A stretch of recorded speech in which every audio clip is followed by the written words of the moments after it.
I hope my sound is clear. If my sound is clear, then I will start.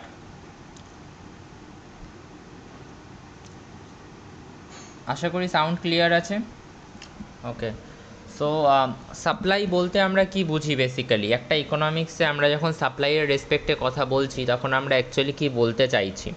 সাপ্লাইয়ের মানে হচ্ছে যে একটা producer মার্কেটে কত কোয়ান্টিটি আউটপুট নিয়ে আসতে চাইছে, বা একটা প্রডিউসার মার্কেটে, প্রডিউসার হোক বা সেলার হোক, অনেক ক্ষেত্রে প্রডিউসারই সেলার। ওকে, সো একটা প্রডিউসার বা একটা সেলার মার্কেটে কত কোয়ান্টিটি আউটপুট সেল করতে চাইছে বা মার্কেটে কত কোয়ান্টিটি আউটপুট নিয়ে আসতে চাইছে সেল করার জন্য, সেই অ্যামাউন্টটাকেই আমরা সাপ্লাই বলে থাকি। ধরো একটা প্রডিউসার আছে, সেই প্রডিউসারটার কাছে টোটাল 20 কিলো চাল আছে। তো ও ওই 20 কিলো চালের মধ্যে হয়তো 15 কিলো চাল মার্কেটে সেল করার জন্য নিয়ে আসতে চাইছে, আর বাকি 5 কিলো চালও রেখে দিতে চাইছে পরে কোনো একদিন যখন চালের দাম আরেকটু বাড়বে, বা পরে কোনো এক সময়ে যখন চালটা পাওয়া যাবে না হয়তো, বা যে টাইমটাতে ধরো চালটাও অন্য কোনোভাবে বিক্রি করবে বা অন্য কোনো ব্র্যান্ডের কাছে বিক্রি করবে, সেই জন্য বাকি 5 কিলো চাল নিজের গোডাউনে স্টক করে রেখেছে। আর 15 কিলো চালও কী করছে, 15 কিলো চালও এখন মার্কেটে বিক্রি করার জন্য নিয়ে এসছে। তাহলে আমরা সাপ্লাই কোনটাকে বলবো? এই 20 কিলো চালকে সাপ্লাই বলবো নাকি এই 15 কিলো চালকে সাপ্লাই বলবো? আমরা কিন্তু সাপ্লাই বলবো এই 15 কিলো চালকে। মার্কেটে সাপ্লাই কত হয়েছে? মার্কেটে চালের সাপ্লাই হয়েছে 15 কিলো। ঠিক আছে, অর্থাৎ একটা প্রডিউসার টোটাল কতটা প্রোডাকশান করছে সেটা কিন্তু সাপ্লাই নয়। একটা প্রডিউসার টোটাল কতটা প্রোডাকশান করছে সেটা সাপ্লাই নয়। সাপ্লাই কোনটা? একটা প্রডিউসার কতটা আউটপুট মার্কেটে সেল করতে চাইছে, how much output the producer is willing to sell in the market, এটাকে আমরা বলছি হচ্ছে সাপ্লাই। যেমন এখানে দেখো 15 কিলো চাল ও মার্কেটে সেল করতে চাইছে, ওর কাছে তো ছিল 20 কিলো।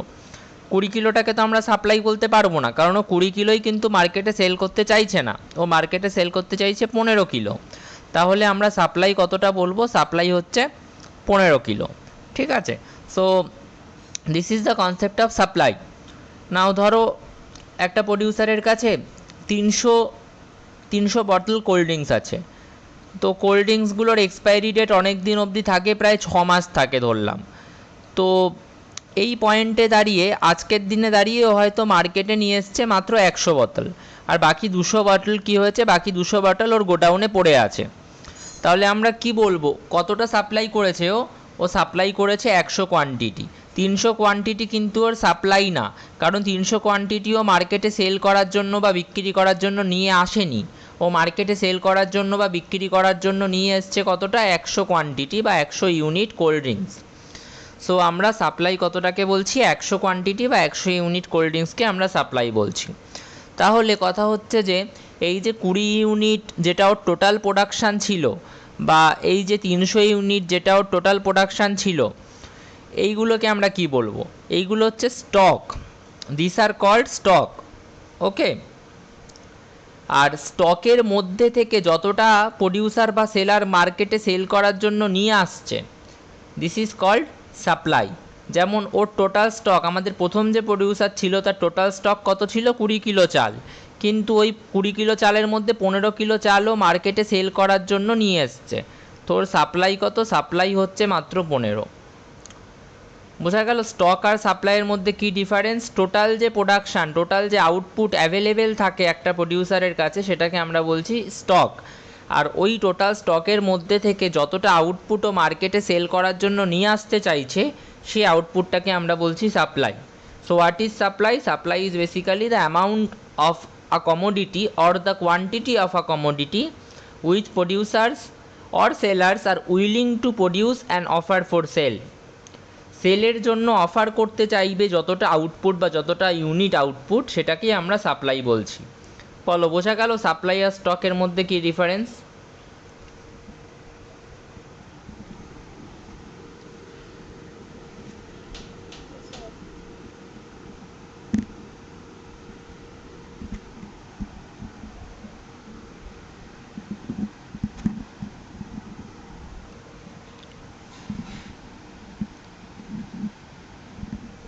বলো, এক এক করে বলো, একটা প্রডিউসার আছে, তার কাছে 25 কিলো চাল আছে বা 25 কিলো গম আছে, সে ওই 25 কিলো গমের মধ্যে 10 কিলো গম মার্কেটে বিক্রি করতে চায়, তাহলে তার স্টক কত আর সাপ্লাই কত?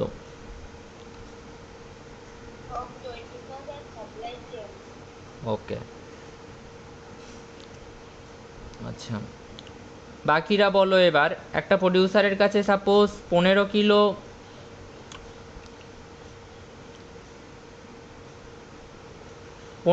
খাতা আছে, তার মধ্যে থেকেও 10 কিলো খাতা বা 10 কিলো নোটবুকও মার্কেটে এখন নিয়ে এসছে বিক্রি করার জন্য, বাকি 5 কিলো ওর গোডাউনে পড়ে আছে। স্টক কত আর সাপ্লাই কত?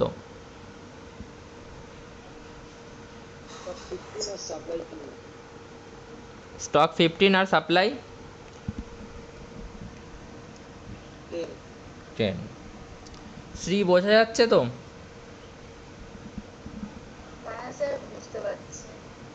আচ্ছা, তাহলে আমরা এখানে দেখো কি লেখা আছে, supply of a commodity refers to the quantity of a commodity which producers or sellers are willing to produce and offer for sale at various price during a particular period of time। একটা নির্দিষ্ট সময়ে একটা particular price বা various প্রাইসে যতটা output ওরা sell করতে চাইছে, যতটা আউটপুট বা যতটা কোয়ান্টিটি ওরা মার্কেটে সেল করতে চাইছে, সেই আউটপুট বা সেই কোয়ান্টিটিকেই আমরা বলছি হচ্ছে সাপ্লাই। নাও তিনটে ইম্পর্টেন্ট অ্যাসপেক্টস আছে যে সাপ্লাইগুলোকে আমরা, মানে সাপ্লাইয়ের ডেফিনেশনে যে তিনটে অ্যাসপেক্টকে না বললে হবে না। Supply is the desired quantity. Desired quantity মানে কি, সাপ্লাই কিন্তু actually how much producers are willing to sell, ওরা কতটা সেল করতে চাইছে সেটা হচ্ছে supply, not how much they actually sell. How much they actually sell মানে কি বলতে চাইছে এখানে, how much they actually sell মানে হচ্ছে যে ধরো ওর কাছে 20 কিলো চাল আছে, তো 20 কিলো তো আজকে নয়, কালকে নয়, পরশু তো কোনো না কোনো একদিন ওর 20 কিলো তো সেল হয়েই যাবে। তার মানে কিন্তু এই নয় যে আমি 20 কিলো চালকেই ওর সাপ্লাই বলবো। আমি সাপ্লাই কোনটাকে বলবো, সাপ্লাই সেটাকেই বলবো যেটা আজকে এই পয়েন্ট অফ টাইমে দাঁড়িয়ে ও মার্কেটে সেল করতে চাইছে। হয়তো আজকে এই পয়েন্ট অফ টাইমে দাঁড়িয়ে ও 12 কিলো চাল মার্কেটে সেল করতে চাইছে, তো সেক্ষেত্রে সাপ্লাই কিন্তু 12 কিলো, 20 কিলো কিন্তু ওর কাছে পড়ে আছে, so that is not supply. So এখানে দেখো সেটাই point, how much producers are willing to sell, মানে তারা কতটা সেল করতে চায়, কতটা সেল করতে ইচ্ছুক, that is supply. Supply is always expressed with reference to some price. সাপ্লাইকে সবসময় প্রাইসের রেসপেক্টে আমাকে রেফার করতে হবে, কারণ প্রাইস যদি বেড়ে যায় তাহলে সাপ্লাই, বা প্রাইস যদি বেড়ে যায় বা কমে যায় বা চেঞ্জ হয় তাহলে সাপ্লাইও চেঞ্জ হবে, খুব স্বাভাবিক ব্যাপার। আমি যখন বলছি যে ও 12 কিলো চাল মার্কেটে সেল করতে চাইছে, আমাকে এটাও বলতে হবে যে 12 কিলো চাল ও কত টাকা রেটে মার্কেটে সেল করতে চাইছে। হয়তো 12 কিলো চাল ও 40 টাকা কেজি, 40 রুপিস পার কেজি রেটে ও মার্কেটে সেল করতে চাইছে। তারপরে ধরো কোনো একদিন চালের দাম 40 রুপিস থেকে বেড়ে 50 রুপিস হয়ে গেল, তো 50 রুপিস চালের দাম যখন বেড়ে গেল, ও কী করবে, ও এখন আরও 8 কিলো যে পড়ে আছে ওই 8 কিলোও কিন্তু সেল করার জন্য নিয়ে আসবে, রাইট? তো তখন কিন্তু সাপ্লাইটা চেঞ্জ হবে আবার। তো দাম বাড়লে বা দাম কমে গেলে কি হয়, সাপ্লাইটা বেড়ে যায় বা কমে যায়। তো আমি যখন সাপ্লাইয়ের ডেফিনেশান লিখছি, আমাকে কিন্তু প্রাইসের রেসপেক্টে কথাটা বলতে হবে যে প্রাইস, কমোডিটির প্রাইসটা কী। কারণ প্রাইসটা যদি আমি ডিফাইন না করি বা প্রাইসটার রেসপেক্টে যদি আমি কথা না বলি, তাহলে কিন্তু সাপ্লাইটাকে কোনো দিন ডিফাইন করা যায় না। অবশ্যই প্রাইসটা বেড়ে গেলে আবার দাম কমে যায়, প্রাইসটা কমে গেলে দাম, প্রাইসটা বেড়ে গেলে সাপ্লাই বেড়ে যায়, প্রাইসটা কমে গেলে সাপ্লাই কমে যায়, তো এই জিনিসগুলোও হয়। তো এই কারণে আমরা প্রাইসের রেসপেক্টে কথাটা বলবো। এই কারণে দেখো আমি যখন ডেফিনেশানটা লিখেছি সাপ্লাইয়ের রেসপেক্টে কিন্তু লিখেছি। কি লিখেছি সাপ্লাইয়ের ডেফিনেশানটা, supply of a commodity refers to the quantity of a commodity which producers or sellers are willing to produce and offer for sale at various prices. তাহলে আমি প্রাইসের রেসপেক্টেই কিন্তু লিখেছি, প্রাইসটাকে বাদ দিয়ে কিন্তু সাপ্লাইয়ের ডেফিনেশান লেখা যাবে না, ঠিক আছে? প্রাইসটা বাদ দিয়ে লেখা যাবে না, কেন? কারণ প্রাইস বেড়ে গেলে সাপ্লাই বেড়ে যাবে, প্রাইস কমে গেলে সাপ্লাই কমে যাবে, প্রাইসের চেঞ্জ হলে সাপ্লাই চেঞ্জ হবে, সেই কারণে প্রাইসটা বাদ দিয়ে তুমি সাপ্লাইয়ের ডেফিনেশান লিখতে পারবে না। আচ্ছা, like demand, supply is also a flow variable, therefore supply refers to the amount which producers are willing to sell during a specific period of time, per day, per week, per month or per year. ডিম্যান্ডের মতো সাপ্লাইটাও flow variable. Flow variable মানে কি? Flow variable মানে এমন একটা variable যেটা টাইমের সাথে vary করে, ঠিক আছে, অর্থাৎ সময়ের সাথে সাথে ভ্যারি করে। তো আমরা যখন সাপ্লাইকে মেনশান করছি বা সাপ্লাইয়ের ব্যাপারে বলছি, তখন আমাদের এই কথাটা মাথায় রাখতে হবে যে আমি যখন বললাম যে 12 কিলো সেল করছে, এই যে কথাটা আমি এখানে বললাম যে 20 কিলোর কাছে চাল ছিল, 12 কিলো সেল করছে, তো আমাকে কিন্তু টাইমটাও মেনশান করে দিতে হবে 12 কিলো কত টাইমে সেল করছে। হয়তো 12 কিলো প্রত্যেক উইকে সেল করছে, তো সেক্ষেত্রে আমাকে বলতে হবে 12 কিলো পার উইক, বা হতে পারে ও 12 কিলো প্রত্যেক ডেতে সেল করছে, প্রতিদিন সেল করছে, সেক্ষেত্রে আমাকে বলতে হবে 12 কিলো পার ডে। সো আমাকে টাইমটাও মেনশান করতে হবে যে কত টাইমে সাপ্লাইটা হচ্ছে, সেটাও মেনশান করতে হবে। আমাকে প্রাইসটাও মেনশান করতে হবে যে কত প্রাইসে সাপ্লাইটা হচ্ছে। তাহলে যখন আমি এই টাইমটা মেনশান করে দেব, প্রাইসটাও মেনশান করে দেব, তখনই সাপ্লাইয়ের ডেফিনেশানটা ফুলফিল হবে। যদি আমি কোনো কারণে প্রাইসটা না বলি যে কত কিলো টাকায় 12 কিলো সেল হচ্ছে, কত রুপিস বা কত রুপিস পার কেজিতে 12 কিলো সেল হচ্ছে, সেই প্রাইসটা যদি আমি না বলি, বা কত টাইমে হচ্ছে, 12 কিলো কি একদিনে সেল হয়ে যাচ্ছে, নাকি 12 কিলো পার উইকে সেল করছে, নাকি 12 কিলো পার মান্থে সেল করছে, সেই টাইমটা যদি আমি না বলি, তাহলে কিন্তু সাপ্লাইয়ের ডেফিনেশান ইনকমপ্লিট। তাহলে তিনটে জিনিস আমাদেরকে বলতে হবে সাপ্লাইয়ের ডেফিনেশান দেওয়ার সময়। একটা হচ্ছে how much producers are willing to sell, প্রডিউসাররা কতটা সেল করতে ইচ্ছুক। তারপরে সেকেন্ড কি জিনিস বলতে হবে, আমাকে একটা রেফারেন্স দিতে হবে প্রাইসের, যে ওই অ্যামাউন্টটা যে সাপ্লাই হচ্ছে কত টাকা দাম হলে ওই অ্যামাউন্টটা সাপ্লাই হচ্ছে। তো এই প্রাইসের ডেফিনেশানটা আমাকে অ্যাড করতে হবে, প্রাইসের যে ডাইমেনশানটা সেটা আমাকে সাপ্লাইয়ের ডেফিনেশানে রাখতে হবে, যেরকম আমি এখানে রেখেছি 40 টাকা পার কেজি। আচ্ছা, আর একটা কী রাখতে হবে, আর একটা রাখতে হবে হচ্ছে, যেহেতু সাপ্লাইয়ের মতো ডিম্যান্ডটা ফ্লো ভেরিয়েবল, টাইমের সাথে সাথে চেঞ্জ হতে থাকে, তো আমাকে টাইমটাকেও ডিফাইন করে দিতে হবে যে কোন টাইমের রেসপেক্টে আমি কথা বলছি। আমি যে বলছি 12 কিলো চালও মার্কেটে সাপ্লাই করছে, তো ওই 12 কিলো চালও এক সপ্তাহে করছে, না এক মাসে করছে, না এক বছরে করছে, না এক দিনে করছে, সেই টাইমটাও আমাকে মেনশান করতে হবে, রাইট? তো এবার দেখো, এই তিনটে জিনিসকে আমি আমার সাপ্লাইয়ের ডেফিনেশানে অ্যাড করেছি। প্রথমে কি লিখলাম, supply of a commodity refers to the quantity of a commodity which producers or sellers are willing to produce. তাহলে প্রথম যে ক্রাইটেরিয়া সেটা তো অ্যাড করেছি ডেফিনেশানে। And offer for sale at various prices, তাহলে প্রাইসের ডাইমেনশনকেও অ্যাড করেছি। During a particular period of time, তাহলে টাইমের ডাইমেনশনটাকেও অ্যাড করেছি। তাহলে তিনটে ডাইমেনশনকেই আমি সাপ্লাইয়ের ডেফিনেশানে অ্যাড করেছি। কোন তিনটে ডাইমেনশান? সাপ্লাই হচ্ছে how much the producers are willing to produce, and sell how much the producers are sellers are willing to produce and offer for sale. তারপরের ডাইমেনশনটা কি? At various prices. তারপরের ডাইমেনশনটা কি? At a particular period of time. এই তিনটে dimension না লিখলে কিন্তু সাপ্লাইয়ের ডেফিনেশান ফুলফিল হবে না। বোঝা গেল কোন তিনটে ডাইমেনশান? একটা হচ্ছে তোমার প্রথম ডাইমেনশান হচ্ছে ডিজায়ার আর willing to sell, second dimension হচ্ছে অ্যাট ভ্যারিয়াস প্রাইসেস, আর থার্ড ডাইমেনশান হচ্ছে টাইমের dimension at a particular period of time. এই অবধি ক্লিয়ার হয়েছে? তাহলে আমি পরের পার্টে যাব।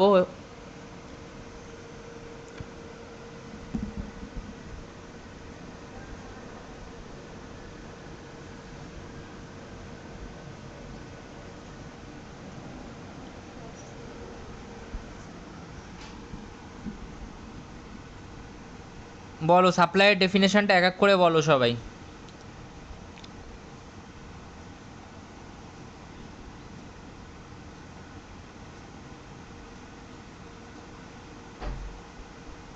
যতটুকু মনে আছে বলো না।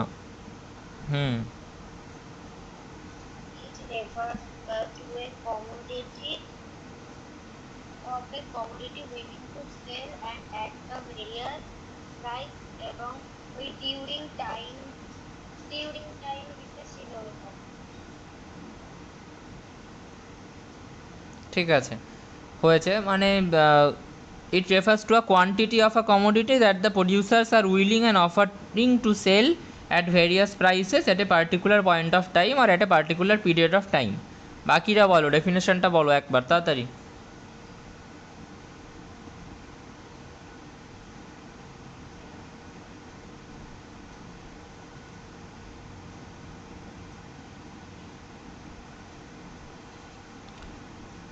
চেষ্টা করো, না বলতে পারলেও কিছু তো বলতে পারবে, চেষ্টা করো তাড়াতাড়ি।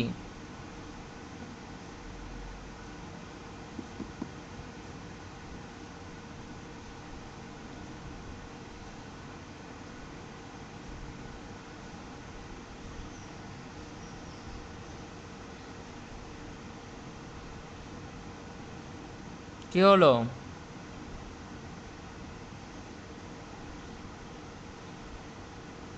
উজ্জ্বল বলো, ডেফিনেশনটা বলো।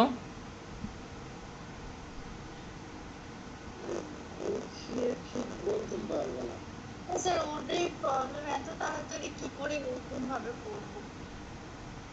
যতটা মনে আছে বলো না, একটা কিছু পয়েন্টগুলো জাস্ট বলো যে কোন কোন পয়েন্টগুলো ফুলফিল করতে হবে।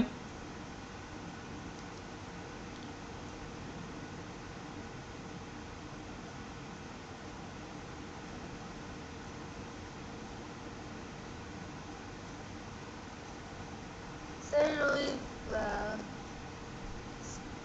are willing to product at lowest price, একটা কি যেন ছিল, কি টাইম এরকম সামথিং। ঠিক আছে। Next we are leading to individual supply and market supply. Individual supply কি একটা ফার্ম বা একটা প্রডিউসার বা একটা সেলার মার্কেটে যতটা অ্যামাউন্ট প্রডিউস করতে চায় বা মার্কেটে যতটা অ্যামাউন্ট সেল করতে চায়, that is called individual supply.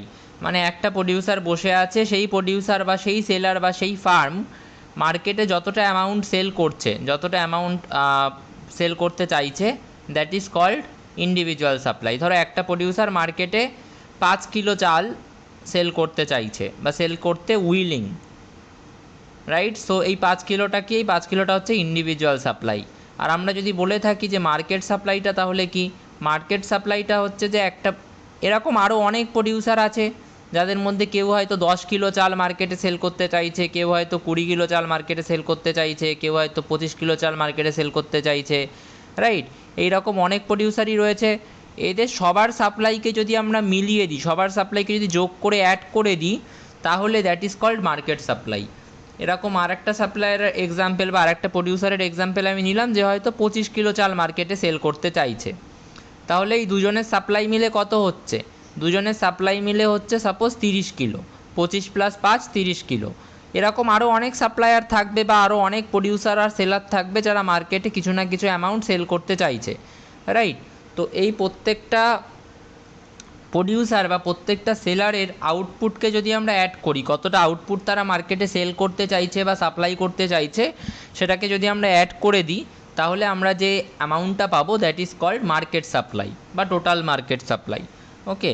R individual supply কি? কোনো একজন ইন্ডিভিজুয়াল সাপ্লায়ার বা কোনো একজন ইন্ডিভিজুয়াল ফার্ম বা কোনো একজন ইন্ডিভিজুয়াল প্রডিউসার মার্কেটে যতটা আউটপুট সেল করতে চাইছে, that is called individual supply. Okay. Market supply খুব বেসিক। মার্কেট সাপ্লাই হচ্ছে ওই ইন্ডিভিজুয়াল, যতগুলো ইন্ডিভিজুয়াল সাপ্লায়ার বা যতগুলো ইন্ডিভিজুয়াল প্রডিউসার বা যতগুলো ইন্ডিভিজুয়াল ফার্ম মার্কেটে রয়েছে, তাদের সবার সাপ্লাইকে যোগ করো, যে আউটপুটটা পাবে বা যে কোয়ান্টিটিটা পাবে, that is called market supply. Okay. আচ্ছা, সাপ্লাই ওয়াসের স্টক আমি পড়িয়ে দিয়েছি অলরেডি। সাপ্লাইটা কি? সাপ্লাইটা হচ্ছে যে যতটা কোয়ান্টিটিও মার্কেটে সেল করতে চাইছে, দ্যাট ইজ কল্ড সাপ্লাই। আর যতটা কোয়ান্টিটিও টোটাল প্রডিউস করেছে, যতটা কোয়ান্টিটিও টোটাল প্রোডাকশান করেছে, that is called stock. 30 kilo stock হলে হয়তো 20 কিলো মার্কেটে সেল করতে চাইছে। আচ্ছা, এরকম কি হতে পারে যে কারুর প্রোডাকশানে 30 কিলো স্টকে পড়ে আছে, আরও 30 কিলোই সাপ্লাই করে দিল, 30 কিলোই ও মার্কেটে বেচার জন্য নিয়ে এসছে? এরকম কি হতে পারে?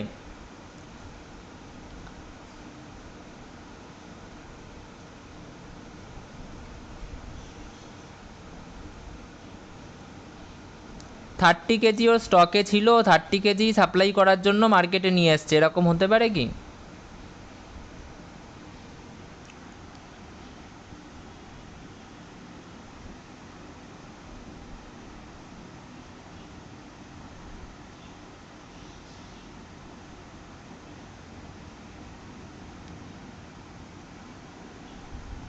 হ্যাঁ কি না কিছু তো বলো।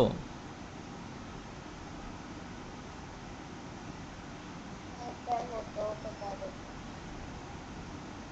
আচ্ছা, তো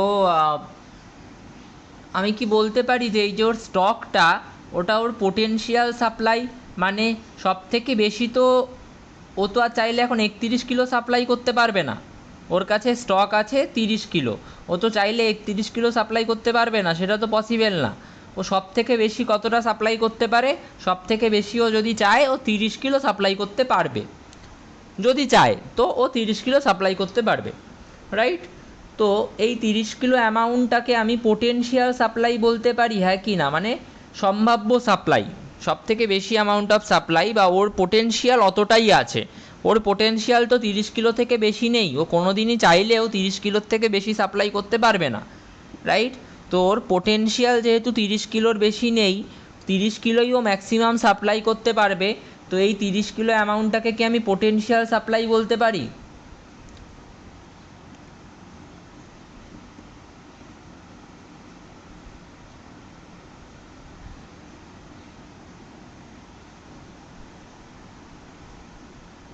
হ্যাঁ কি না?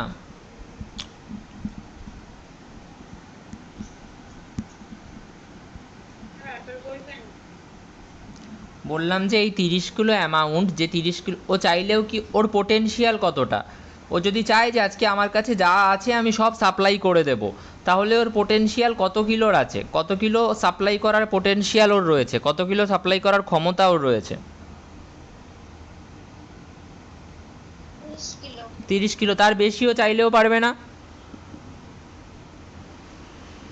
রাইট? তাহলে এই 30 কিলোকে কি আমরা ওর পোটেনশিয়াল সাপ্লাই বলতে পারি?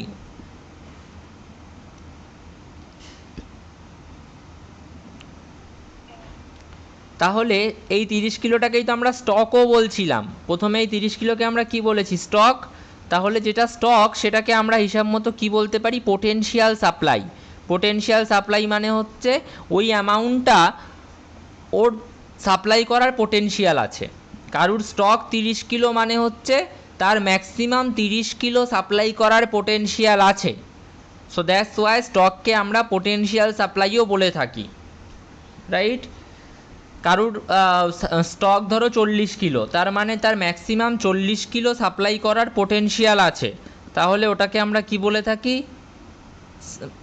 স্টককে আমরা পোটেনশিয়াল সাপ্লাইও বলে থাকছি, রাইট? এখানে দেখো এগুলো লেখা আছে সব, তোমরা একটু পড়ে নিও এগুলো। Stock is called the potential supply and all that. যেমন এখানে একটা এক্সাম্পল দেওয়া আছে, traders in food grains may have larger stock of food grains which they have build the from the farmers by purchasing food grains from the farmers. Food গ্রেনের যে কোম্পানিগুলো থাকে তারা কি করে? ফার্মার্সের থেকে বিভিন্ন agricultural output, agricultural product, food grain এগুলোকে সেল করে একটা বড় স্টক তৈরি করে। এবার ওই বড় স্টকগুলোকে কি ওরা একসাথে বিক্রি করে দেয়? অবশ্যই করে না। ওই যে বড় স্টকটা ওগুলোকে ওরা অল্প অল্প করে সাপ্লাই করতে থাকে মার্কেটে, রাইট? এবং ওরা এক্সপেক্ট করে যে কোনো দিন যদি দাম খুব বেশি বেড়ে যায় বা কোনো কারণে ডিমান্ড খুব বেড়ে যায়, দাম বেড়ে যায়, তখন আমরা বেশি করে সাপ্লাই করব। এখানে দেখো লেখা আছে stock is the total amount available with the producer. Stock কি? প্রডিউসারের কাছে যে টোটাল অ্যামাউন্টটা থাকে সেটাকে আমরা স্টক বলছি। And it is the intended supply or potential supply. Okay, আমি একটু সবার রেসপন্স চাইছি, তাড়াতাড়ি বলো হ্যাঁ কি না। বোঝা গেছে এই জিনিসটা?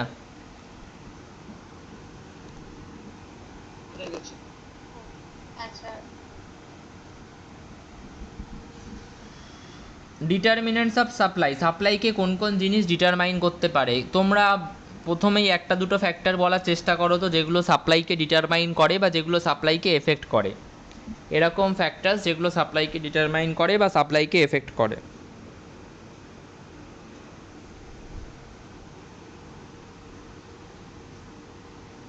স্যার দ্রব্যের দাম।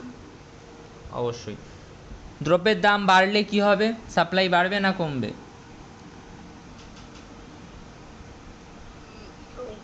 বাড়লে বাড়বে।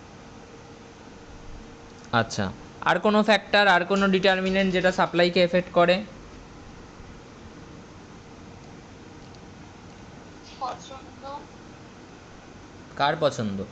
এটাকে কম এই সে কনজিউমার। কনজিউমারের টেস্ট যদি মানে বুঝলাম না ব্যাপারটা, কি বলতে চাইছো পয়েন্টটা? কনজিউমার টেস্ট যদি করতে চায় তাহলে যারা কম কিনবে তো তখন যোগানটাও কম হবে। তো তখন কম কিনবে বলে যোগান কমে না, জিনিসটা যেহেতু বিক্রি হচ্ছে না তো জিনিসটার দাম কমে যাবে, আর দাম কমে গেলে ওরা সাপ্লাই কমিয়ে দেবে, তো আলটিমেটলি ওটা প্রাইসটাই বলছো। স্যার আপনি তখন বললেন না যে যোগানের সময়ের ওপর একটা নির্ভরশীলতার ব্যাপার রয়েছে, হ্যাঁ, ওই যে টাইম, ওটাও একদম টাইম হতে পারে, একদম টাইম হতে পারে। আর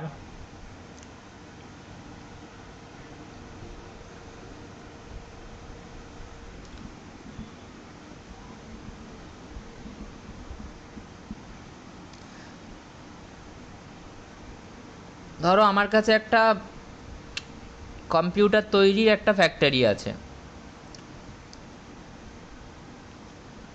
কম্পিউটার তৈরি করতে কি কি লাগবে আমার?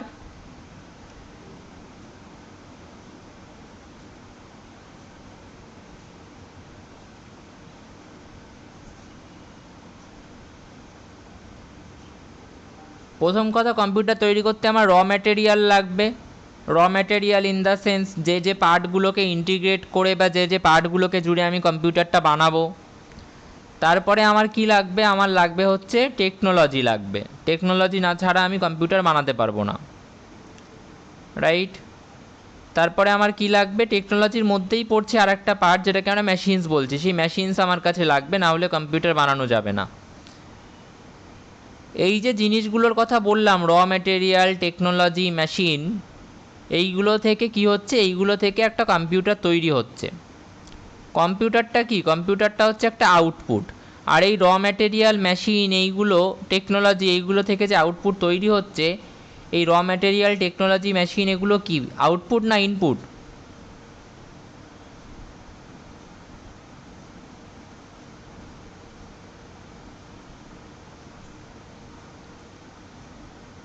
কম্পিউটারটা হচ্ছে আমার আউটপুট বা প্রোডাক্ট। এই আউটপুটটা তৈরি হচ্ছে কোন ইনপুটগুলো দিয়ে? কোন জিনিসগুলো দিয়ে আউটপুটটা তৈরি হচ্ছে? এই র ম্যাটেরিয়াল, টেকনোলজি, মেশিন, এই জিনিসগুলো দিয়ে তৈরি হচ্ছে এই আউটপুটটা। তাহলে এই র ম্যাটেরিয়াল, টেকনোলজি, মেশিন এগুলো কি? এগুলো আমার আউটপুট না ইনপুট, বলো? আচ্ছা, যদি এখন র ম্যাটেরিয়াল খুব এক্সপেন্সিভ হয়ে যায়, টেকনোলজিও খুব দামি হয়ে যায়, বা টেকনোলজির ব্যাপারটায় আমি পরে আসছি, যে মেশিনগুলো দিয়ে তৈরি করছি আমার কম্পিউটার, সেই মেশিনগুলো হয়তো খুব এক্সপেন্সিভ হয়ে গেছে, বা টেকনোলজিও হয়তো খুব এক্সপেন্সিভ হয়ে গেছে, তাহলে আমার ইনপুটটা যদি খুব এক্সপেন্সিভ হয়ে যায়, তাহলে কি আমি আগের মতো বেশি কম্পিউটার বানাতে পারবো? না, তাহলে ইনপুটের প্রাইস যদি খুব বেড়ে যায় হঠাৎ, তাহলে কি হবে? যে প্রডিউসার যে আউটপুটটা বানাচ্ছে, সে আর বেশি ইনপুট কিনতে পারবে না, কারণ ইনপুটের দাম অনেক বেড়ে গেছে। তো সেক্ষেত্রে তাকে কম ইনপুট দিয়ে কাজ চালাতে হবে। কম ইনপুট মানে হচ্ছে কম আউটপুট তৈরি হবে। কম আউটপুট মানে কি? কম আউটপুট মানে কম সাপ্লাই হবে। ঠিক আছে? আচ্ছা, টেকনোলজি যদি হঠাৎ করে আজকে খুব অ্যাডভান্স হয়ে যায়, খুব হাই লেভেলের টেকনোলজি হয়ে গেছে, আগে যে টেকনোলজি দিয়ে 1 ঘন্টায় 2টো কম্পিউটার তৈরি হতো, এখন হয়তো টেকনোলজি এতটাই অ্যাডভান্স হয়ে গেছে যে সেই টেকনোলজি, নতুন টেকনোলজিটা দিয়ে 1 ঘন্টায় 10টা কম্পিউটার বানানো যাচ্ছে। তাহলে এই যে টেকনোলজির অ্যাডভান্সমেন্টটা হলো, এর ফলে সাপ্লাই কী হবে? বাড়বে না কমবে?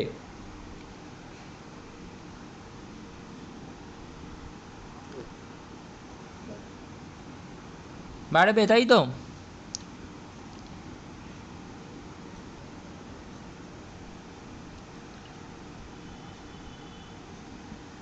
আচ্ছা, তাহলে এই ফ্যাক্টরগুলো, টেকনোলজির অ্যাডভান্সমেন্ট, ইনপুটের প্রাইস, এই ফ্যাক্টরগুলো সাপ্লাইকে এফেক্ট করছে। তারপরে ধরো অ্যাজ আ প্রডিউসার, রিয়া ধরো একটা প্রডিউসার, ও ধরো কম্পিউটার বানাচ্ছে।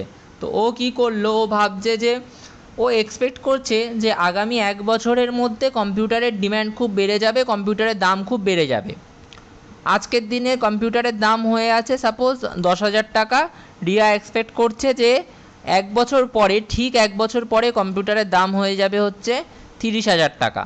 তো রিয়া কি করবে, এখন সাপ্লাই বাড়াবে নাকি এখন সাপ্লাই কমিয়ে দিয়ে ওয়েট করবে যে কখন দাম বাড়বে আর আমি তখন বিক্রি করব বা তখন সাপ্লাই করব, কোনটা হবে?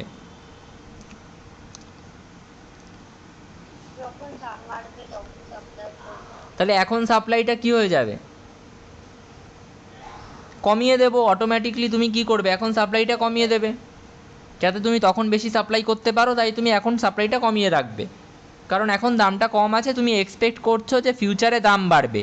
তাহলে এই যে ফিউচার প্রাইস সম্পর্কে আমাদের expectation about the future price, এটাও কি করছে, এটাও কিন্তু সাপ্লাইকে এফেক্ট করছে। যদি আমরা এক্সপেক্ট করি যে ফিউচার প্রাইস বেশি হবে, তাহলে আমরা এখন সাপ্লাই কমিয়ে দেবো। আবার উল্টোটাও হতে পারে, তুমি যদি এক্সপেক্ট করো যে ফিউচারে দামটা কমে যাবে, ফিউচারে কম্পিউটারের দাম 5,000 টাকা হয়ে যাবে, তাহলে তুমি কি করবে, এখনই সব কম্পিউটারগুলো বেচে ফেলতে চাইবে, বিক্রি করতে চাইবে, তাহলে তুমি এখন সাপ্লাইটা বাড়িয়ে দেবে, রাইট? তাহলে এক্সপেকটেশন অফ ফিউচার প্রাইস, ফিউচারে জিনিসটার দাম বেড়ে যদি যায়, এটা যদি আমরা ভেবে থাকি, তাহলে আমরা ফিউচারেই জিনিসটা বিক্রি করব, ফিউচারেই সাপ্লাইটা বাড়াবো, এখন কমিয়ে দেবো।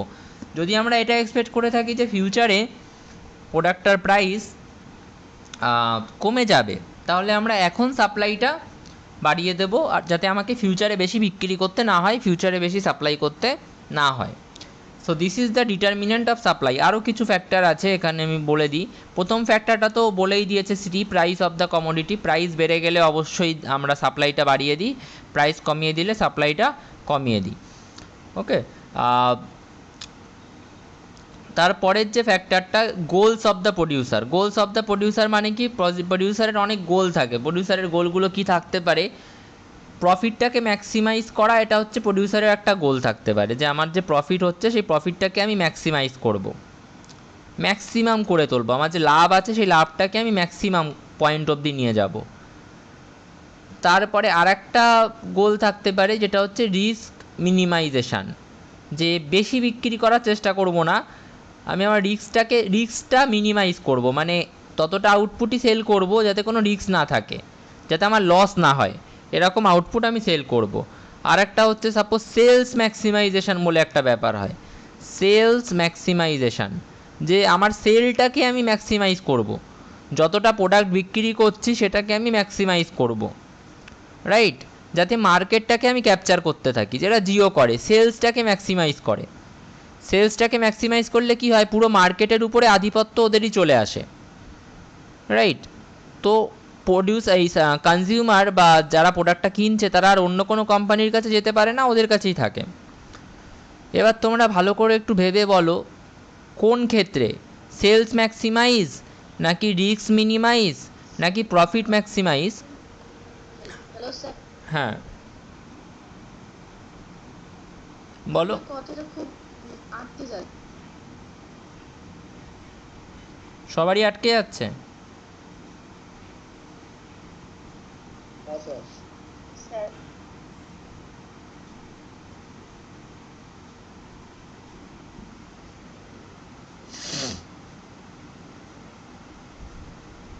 এখন ঠিক আছে?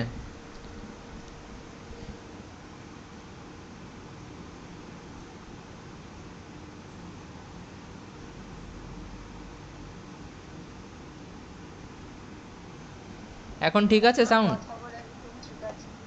এখন সাউন্ড ঠিক আছে? হ্যাঁ ঠিক আছে। আচ্ছা আচ্ছা, তাহলে প্রডিউসারের কাছে এই অপশানগুলো থাকে যে আমি প্রফিটটাকে ম্যাক্সিমাইজ করব, না সেলসটাকে ম্যাক্সিমাইজ করব, নাকি রিস্কটাকে মিনিমাইজ করব। ভাবো তো কোন ক্ষেত্রে এর মধ্যে সবথেকে বেশি সাপ্লাই হবে, প্রফিটটা ম্যাক্সিমাইজ করতে চাইলে সবথেকে বেশি সাপ্লাই হবে, নাকি সেলসটাকে ম্যাক্সিমাইজ করতে চাইলে সবথেকে বেশি সাপ্লাই হবে, নাকি রিস্কটাকে মিনিমাইজ করতে চাইলে সবথেকে বেশি সাপ্লাই হবে?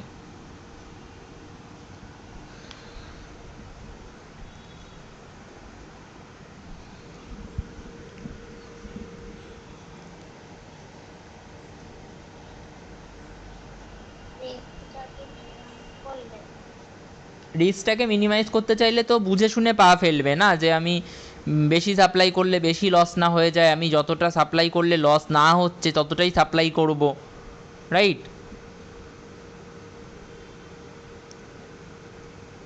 তাহলে সেলসকে ম্যাক্সিমাইজ সেলসকে যখন ম্যাক্সিমাইজ করা হবে তখনই ও সব থেকে বেশি সাপ্লাই করছে, কারণ তখন ওর মাথায় কিন্তু প্রফিটের চিন্তাটাও নেই, ওর মাথায় রিস্কের চিন্তাটাও নেই, ওর একটাই মোটিভ, সেটা হচ্ছে সেলসটাকে ম্যাক্সিমাইজ করা।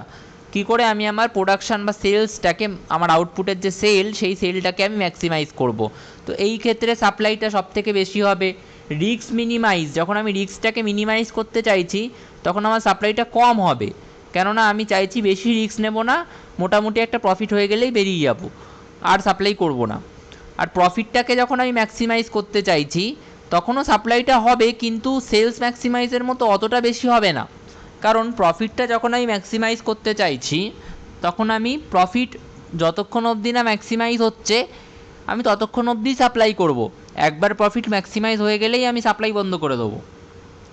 সেলস ম্যাক্সিমাইজের ক্ষেত্রে কিন্তু ওরকম কোনো ব্যাপার নেই, প্রফিট ম্যাক্সিমাইজ হয়ে গেছে তারপরেও সাপ্লাই করে যাচ্ছে, সেল বাড়িয়েই যাচ্ছে বাড়িয়েই যাচ্ছে।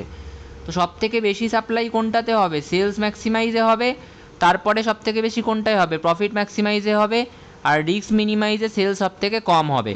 তাহলে সাপ্লাইটা কিসের উপর ডিপেন্ড করছে? এখানে প্রডিউসারের যে গোল বা প্রডিউসারের যে অবজেক্টিভ তার উপরে ডিপেন্ড করছে। প্রডিউসারের অবজেক্টিভ যদি থাকে যে সেলসটাকে ম্যাক্সিমাইজ করবে তাহলে সাপ্লাই সব থেকে বেশি হবে।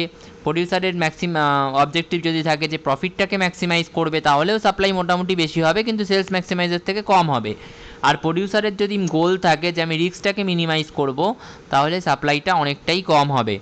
তাহলে সাপ্লাই বেশি হবে না কম হবে সেটা কিন্তু ডিপেন্ড করছে যে প্রডিউসার বা যে ফার্ম তার অবজেক্টিভ বা গোলটা কী, তার গোলটা কী তার উপরেও কিন্তু ডিপেন্ড করছে যে আলটিমেটলি সাপ্লাই কতটা হবে। বোঝা গেল এই পয়েন্টটা? সবাই বলো তাড়াতাড়ি।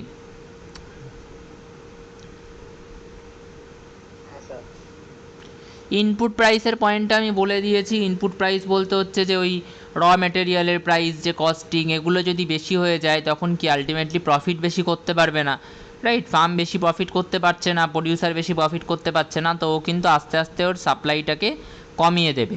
ইনপুট প্রাইস বেড়ে গেলে সাপ্লাইটাকে কমিয়ে দেবে, যেটা আমরা ওই কম্পিউটারের এক্সাম্পলটা নিয়ে দেখলাম। Price of related commodity. আচ্ছা ধরো তুমি একটা ফার্মার, তুমি কি করছো, তুমি ধান চাষ করতে, বা আগের বছর তুমি তোমার জমিতে ধান চাষ করেছো। এইবার এই বছর দেখছো বাজারে শাকসবজির দাম খুব বেশি। এই বছরে তুমি বাড়ি থেকে বেরিয়েছিলে ধান চাষ করবে এটা ভেবেই বেরিয়েছিলে যে আমি ধান চাষ করব আমার জমিতে, কিন্তু তুমি দেখলে বাজারে শাকসবজির দাম খুব বেশি, মানে প্রচুর বেশি। তো এখন কি তুমি তোমার জমিতে ধান চাষ করবে নাকি শাকসবজি চাষ করবে? কোনটা চাষ করবে?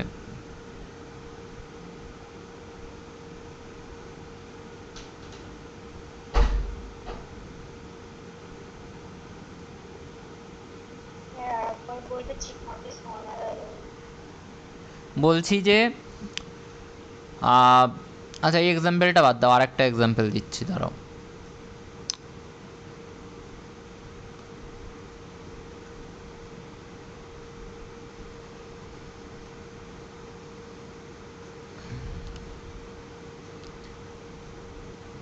ধরো তুমি তোমার জমিতে আগের বছর ফুলকপি চাষ করেছো।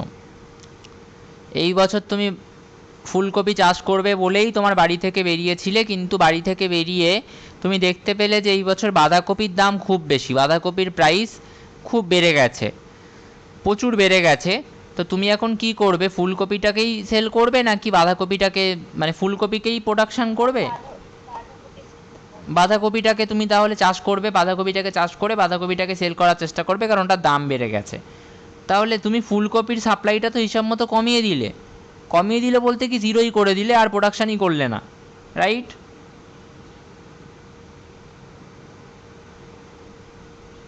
ফুলকপির এই যে সাপ্লাইটাকে কমিয়ে দিলে, কেন কমালে ফুলকপির সাপ্লাইটাকে? ফুলকপির দাম কমে গেছিল, বাঁধাকপির দাম বেড়ে গিয়েছিল তাই। বাঁধাকপির দাম বেড়ে গিয়েছিল তাই তুমি ফুলকপির সাপ্লাইটাকে কমিয়ে দিলে। তাহলে একটা রিলেটেড কমোডিটি, একটা প্রোডাক্টের যে রিলেটেড কমোডিটি, যেখানে হচ্ছে ফুলকপি রিলেটেড কমোডিটি কি বাঁধাকপি, তার যদি প্রাইস বেড়ে যায়, একটা প্রোডাক্টের রিলেটেড কমোডিটির প্রাইস যদি বেড়ে যায় তাহলে মানুষ সেই প্রোডাক্টটার সাপ্লাই কমিয়ে দেয়, আর ওই যে রিলেটেড কমোডিটি তার দাম বেড়েছে সেটার সাপ্লাই বাড়িয়ে দিতে চায়। ঠিক আছে, ব্যাস এটাই হচ্ছে এটার গল্প। এগুলো কিন্তু ভালো করে পড়তে হবে। টেকনিক্স অফ প্রোডাকশান এটা বলে দিয়েছি। টেকনিক্স অফ প্রোডাকশান কি, যদি টেকনিক খুব ইমপ্রুভ হয়ে যায়, টেকনিক খুব অ্যাডভান্স হয়ে যায় প্রোডাকশানের, তাহলে অবশ্যই কি হবে, সাপ্লাইটা বেড়ে যাবে। কারণ আলটিমেটলি প্রোডাকশানের যে মেথাডোলজি, যে মেথাডে প্রোডাকশানটা হচ্ছে, সেই মেথাডটা অনেক বেশি এফিশিয়েন্ট হয়ে গেছে। ধরো টেকনিক বেড়ে গেছে মানে টেকনিক ইমপ্রুভ হয়েছে মানে কি, সেই মেথাডটা অনেক বেশি এফিশিয়েন্ট হয়ে গেছে। তো এখন কিন্তু আলটিমেটলি সাপ্লাইটা অনেক আগের থেকে বেশি হবে, বা সাপ্লাইটাকে বেশি করা যাবে, আগের থেকে বেশি করা যাবে। ওকে, আলটিমেটলি টেকনিক বাড়ায় কি হয়, বা টেকনিক ইমপ্রুভ হলে কি হয়, প্রফিট মার্জিনটা বেড়ে যায় খুব। প্রফিট মার্জিনটা কীভাবে বাড়ে, আগে ধরো একটা টেকনোলজি ইউজ করে 1 ঘন্টায় 2টো কম্পিউটার বানানো হতো, এখন সেই নতুন একটা টেকনোলজি এসছে, 1 ঘন্টায় 10টা কম্পিউটার বানানো হচ্ছে। তো আগে ওরা যে প্রফিটটা করতো, এখন ওরা নিশ্চয়ই সেই প্রফিট করবে না। আগে এই 2টো কম্পিউটার বেচে হয়তো ওদের 3000 টাকা লাভ হতো, এখন এই 10টা কম্পিউটার বেচে ওদের 15,000 টাকা লাভ হবে, রাইট? তো আগের থেকে ওদের প্রফিট মার্জিনটা কিন্তু এখন অনেকটাই বেশি। আর এই প্রফিট মার্জিনটা বাড়লো কেন? এই প্রফিট মার্জিনটা বাড়লো তার কারণ হচ্ছে টেকনোলজিটা ইমপ্রুভ হয়েছে। আর প্রফিট মার্জিন বেড়ে গেছে মানে ওরা আরও বেশি সাপ্লাই করতে চাইবে, রাইট? প্রত্যেকটাতে ওদের যদি 3,000 আর 1,500 করে লাভ হয়, তো ওরা তো চাইবে না যে আরও বেশি সাপ্লাই করি, 100টা সাপ্লাই করি, তাহলে আমাদের এখন 15,000 হচ্ছে, তখন 1.5 লাখ টাকা প্রফিট হবে। তো প্রফিট বাড়ানোর জন্য ওরা সাপ্লাই বাড়াতেই থাকবে। তো এইভাবে টেকনোলজির কারণেও কিন্তু সাপ্লাই বেড়ে যায়। টেকনোলজি ইমপ্রুভ হলে সাপ্লাই বেড়ে যায় প্রোডাক্টের। টেকনোলজি যদি খারাপ কন্ডিশানে চলে যায়, টেকনোলজি যদি ওর্স হয়ে যায়, সেক্ষেত্রে সাপ্লাই কমে যায়। বোঝা গেল?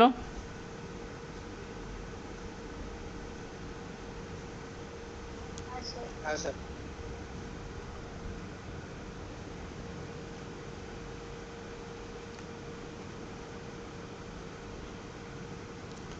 Structure of the industry, structure of the ইন্ডাস্ট্রিও খুব ইম্পর্টেন্ট।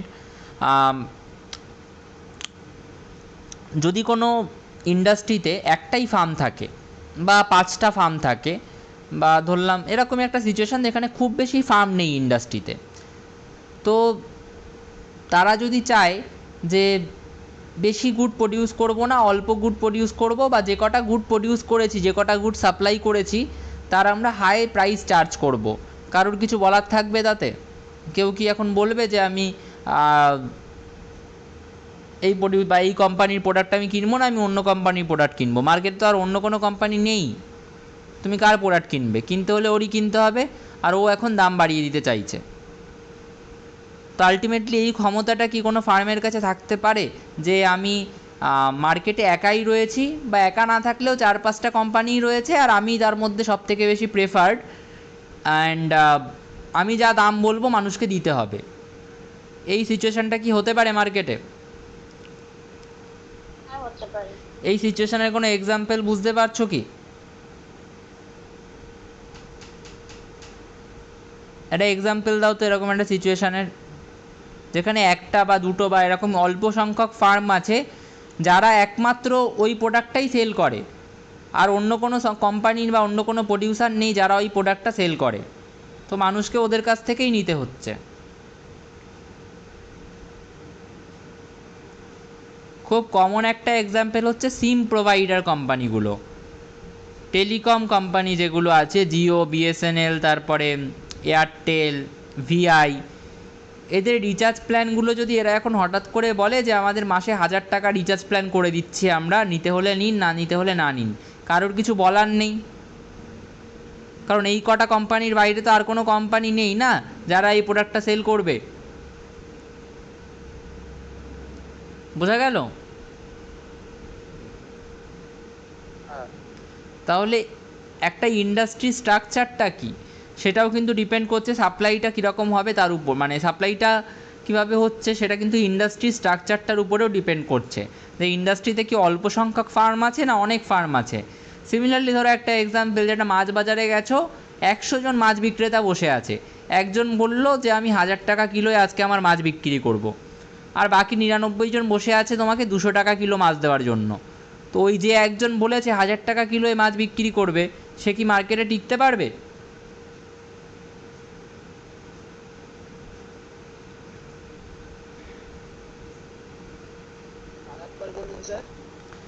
বললাম যে ধরো তুমি একটা মাছের বাজারে গেছো, সেখানে 100 জন সাপ্লায়ার আছে, 100 জন মাছ বিক্রেতা বসে আছে, তার মধ্যে একজন বলল যে আমি 1000 টাকা কিলোয় মাছ বিক্রি করব, আর বাকি 99 জন বলেছে যে আমরা 200 টাকাতেই বেচছি। তো যে বলল যে আমি 1000 টাকায় মাছ বিক্রি করব, ওর কাছে কি কেউ যাবে? না যাবে না। তাহলে ও কি আলটিমেটলি ওর প্রাইসটা বাড়ানোর সাহস দেখাবে? না। তাহলে প্রাইসটা কোন মার্কেটে বাড়ানো যায়? যেখানে অল্প কিছু সেলার আছে, রাইট, 2জন 3জন বা 4জন এরকম কিছু সেলার আছে, যেরকম সিম কোম্পানি বা সিম প্রোভাইডার, ওখানে সেলার তো অল্প, বিএসএনএল, জিও, এয়ারটেল, ভিআই, এই কটাই তো সেলার, এর বাইরে তো কোনো সেলার নেই। তো এই রকম মার্কেটে আমরা সেলার প্রাইস বাড়াতে দেখতে পারি। কিন্তু আর কোনো মার্কেটে তুমি প্রাইস বাড়াতে দেখতে পারবে? যে মার্কেটে অনেক সেলার আছে সেই মার্কেটে কোনো দিন প্রাইস বাড়ানো যাবে এরকম করে? রাইট। তো এই যে মার্কেটে একটাই সেলার থাকে, রাইট, সেটাকে আমরা বলি মোনোপোলাইজড মার্কেট বা মোনোপলি মার্কেট। কটা সেলার আছে? একটাই সেলার। আর যে মার্কেটে অনেক সেলার আছে সেটাকে আমরা বলি পারফেক্ট কম্পিটিটিভ মার্কেট বা কম্পিটিটিভ মার্কেট। এর আরও ডেফিনেশন হয়, আমি এখন সেই ডেপথে যেতে চাইছি না। কিন্তু বলো তো, মোনোপলি মার্কেটে ফার্ম ইচ্ছে মতো দাম বাড়িয়ে ফেলতে পারে, নাকি পারফেক্ট কম্পিটিটিভ মার্কেটে ফার্ম ইচ্ছে মতো দাম বাড়িয়ে ফেলতে পারে?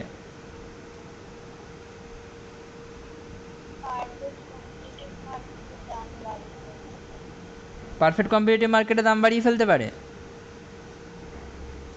পারফেক্ট কম্পিটিটিভ মার্কেটে প্রচুর সেলার আছে, যে মাছের বাজারের এক্সাম্পলটা দিলাম যেটা, যেখানে প্রচুর সেলার আছে, সেই মার্কেটে দাম বাড়িয়ে ফেলতে পারে? তাহলে সব ঠিক। না না না, বাড়িয়ে ফেলতে পারে না। সবার দাম সেম থাকবে, হ্যাঁ। সব বাড়িয়ে একদম। আর মোনোপলি মার্কেটে তাহলে দামটা বাড়িয়ে ফেলতে পারে প্রডিউসাররা, রাইট? আচ্ছা, ধরো একটা কোম্পানি আছে, পৃথিবীতে একটাই কোম্পানি আছে যারা সাবান বানাচ্ছে, আর কোনো কোম্পানি নেই যারা সাবান বানাচ্ছে। তো ওরা বলল যে ওরা প্রথমে 100 ইউনিট করে সাপ্লাই করতো।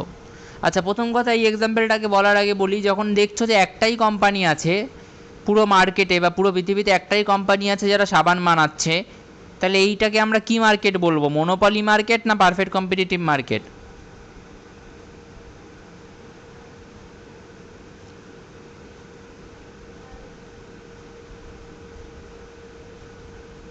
বলো। পারফেক্ট কম্পিটিটিভ মানে যেখানে অনেক সেলার আছে, তারা সবাই সেম প্রাইস চার্জ করছে। মোনোপলি মার্কেট মানে হচ্ছে যেখানে একটা সেলার আছে বা অল্প কিছু বেশি সেলার আছে, অ্যান্ড তারা নিজেদের ইচ্ছে মতো প্রাইসটা বাড়ানো কমানো করতে পারে। এটা কি মোনোপলি মার্কেট? একটাই কোম্পানি আছে যারা সাবান সেল করছে, তাহলে এটা মোনোপলি মার্কেট না পারফেক্ট কম্পিটিটিভ মার্কেট?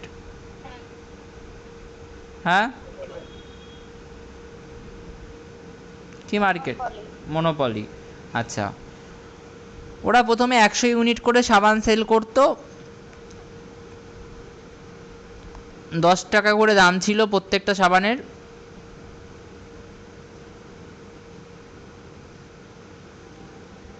মার্কেটে হয়তো ডিম্যান্ডও 100 ইউনিটেরই ছিল, মার্কেটে 100 ইউনিটেরই ডিম্যান্ড ছিল, ওরা 100 ইউনিটই সাপ্লাই করতো, 10 টাকা করে দাম ছিল। এবার ওরা যদি একদিন এসে বলে মার্কেটে ডিম্যান্ড এখনও 100 ইউনিটেরই আছে, ওরা কিন্তু এসে বলছে যে 100 ইউনিট আজকে সাপ্লাই করতে পারছি না, আজকে আপনার জন্য নিয়ে এসেছি 70 ইউনিট। এবার কথা হচ্ছে, ডিম্যান্ড তো 100 ইউনিটের আছে, সাপ্লাই 70 ইউনিটের, তাহলে ওরা আলটিমেটলি কী করলো? আউটপুটটাকে রেস্ট্রিক্ট করলো। চাইলে তো কোম্পানিটা আজকেও 100 নিয়ে আসতে পারতো, কিন্তু ওরা ইচ্ছে করে আউটপুটটাকে কমিয়ে দিল বা সাপ্লাইটাকে কমিয়ে দিল, 100 থেকে 70 করে দিল সাপ্লাইটাকে। এবার কি হবে বলো তো? এই আউটপুটটা কমিয়ে দেওয়ার ফলে কি হবে? জিনিসটার দাম কি হবে? বাড়বে না কমবে?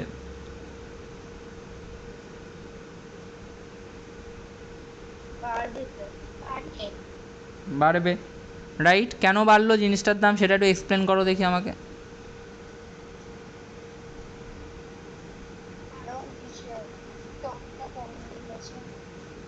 হ্যাঁ, সাপ্লাইটা কম দিয়েছে, কিন্তু তার ফলে দামটা কেন বাড়ছে?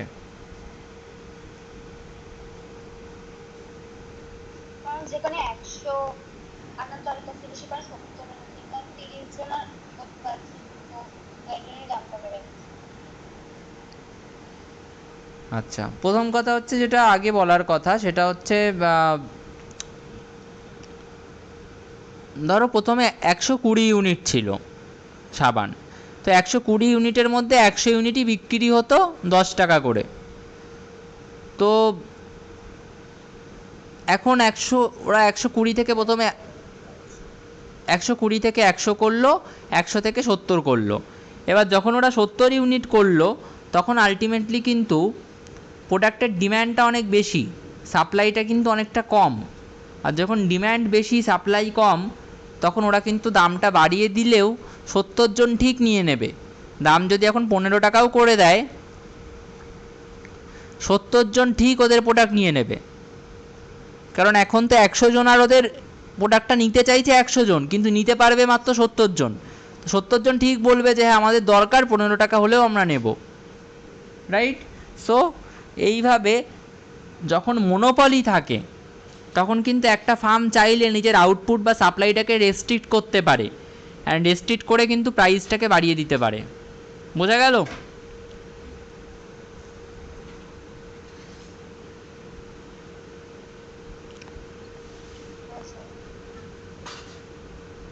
কিন্তু পারফেক্ট কম্পিটিশানে কি সেটা পসিবল হতো?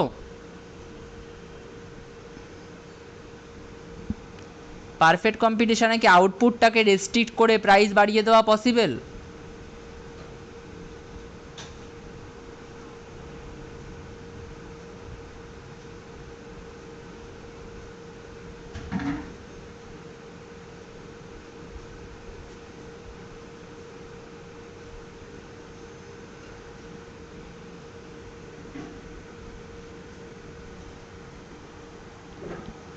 বলো, পারফেক্ট কম্পিটিশানে কি আউটপুটটাকে রেস্ট্রিক্ট করে প্রাইস বাড়িয়ে দেওয়া পসিবল?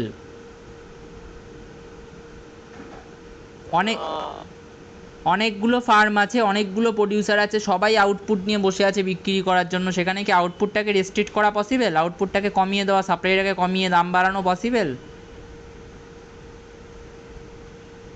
অবশ্যই না। ঠিক আছে, নেক্সট পয়েন্ট হচ্ছে পলিসি অফ ট্যাক্সেশন। ট্যাক্সেশন পলিসিটা খুব সিম্পল। এখানে হচ্ছে ট্যাক্স যদি খুব বাড়িয়ে দেয় কোম্পানি, মানে কোনো কোম্পানির উপরে যদি গভর্নমেন্ট অনেক বেশি ট্যাক্স চাপিয়ে দেয়, সেক্ষেত্রে ওই কোম্পানিটা তো ট্যাক্সটা নিজে থেকে দেবে না, ওরা নিজেদের কস্টের সাথে ওই ট্যাক্সটা অ্যাড করবে, রাইট? ধরো একটা কোম্পানির একটা জিনিস বানাতে 10 টাকা খরচ হচ্ছে, সরকার বলল যে ওই জিনিসটা বানাতে তোমার 10 টাকা খরচ হচ্ছে আমাকে ওই জিনিসটার উপরে তুমি 2 টাকা ট্যাক্স দেবে। তাহলে কোম্পানি আগে ওই জিনিসটা বিক্রি করতো 11 টাকায়, এখন ওই জিনিসটা কত টাকায় বিক্রি করবে বলো তো?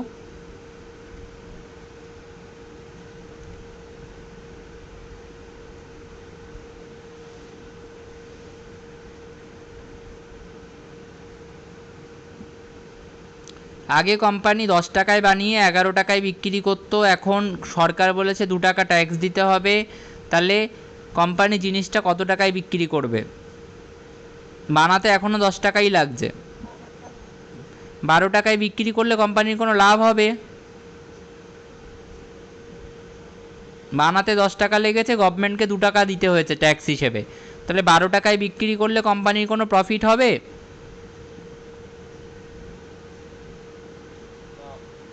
তাহলে প্রফিট করতে গেলে মিনিমাম ওকে 50 পয়সা বা 0.5 রুপিস হলে ওকে বেশি রাখতে হবে দামটা।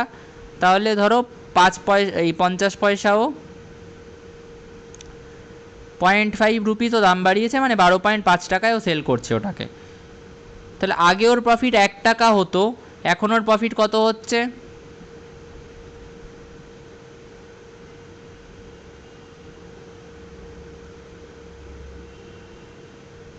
50 পয়সা, তাই তো?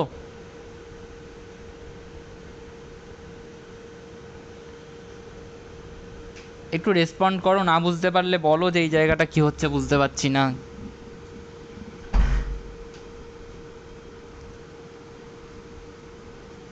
আমি কি আরেকবার বলবো এটা? স্যার বলেছি। তাহলে প্রফিটটা কি হলো, কমলো তো?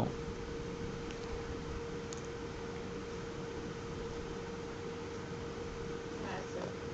আচ্ছা, যদি কোম্পানিটা এটাও বলতো যে সাপোজ আমরা আগে যা প্রফিট করতাম এখনও তাই করব, 1 টাকাই প্রফিট রাখবো, আগেও 1 টাকা প্রফিট হতো এখনও 1 টাকাই প্রফিট হবে, আমরা আমাদের জিনিসটার দাম 13 টাকা করে দিচ্ছি, তাহলে যে কনজিউমার আগে 11 টাকা দিয়ে জিনিসটা কিনতো, এখন তাকে বলা হচ্ছে যে 13 টাকা দাও তবেই জিনিসটা দেবো।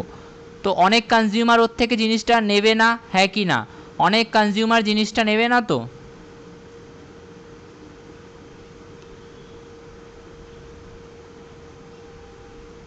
একটু প্র্যাকটিক্যালি চিন্তা করো, অনেক কনজিউমার জিনিসটা নেবে না, অন্য কোম্পানির কাছে চলে যাবে, যারা হয়তো আরেকটু কম দামে দিচ্ছে। তাহলে কোম্পানির সেলটা কি হবে? কোম্পানির সেলটা কমবে না বাড়বে?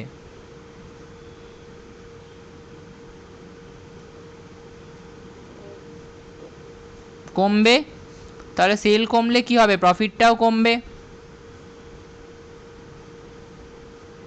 রাইট?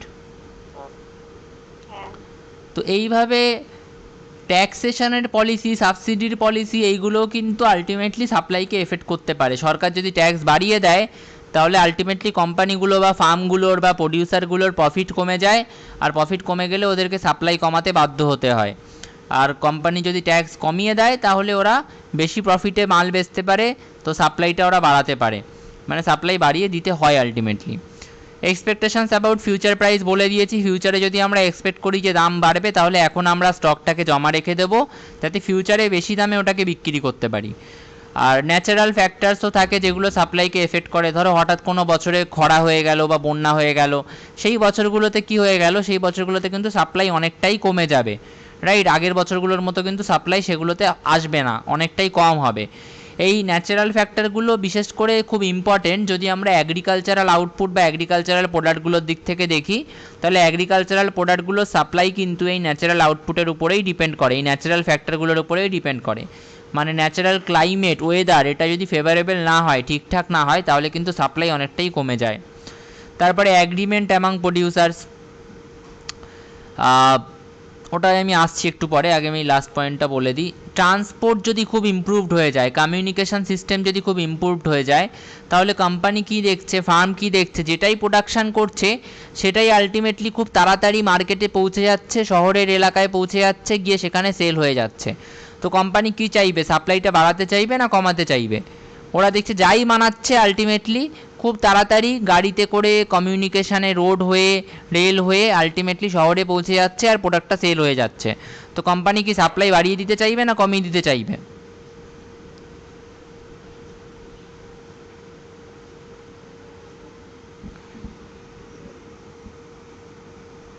বলো। আপনার কথা স্যার আটকে আটকে যাচ্ছে। সবার আটকে যাচ্ছে কথা নাকি? তাহলে আমি লিভ হয়ে জয়েন করছি।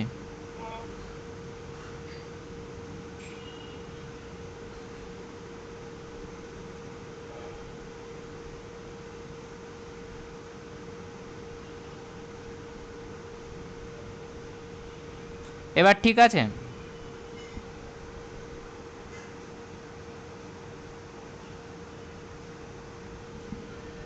এবার ঠিক আছে? সাউন্ড ঠিকঠাক আসছে কি না বলো একটু। হ্যাঁ,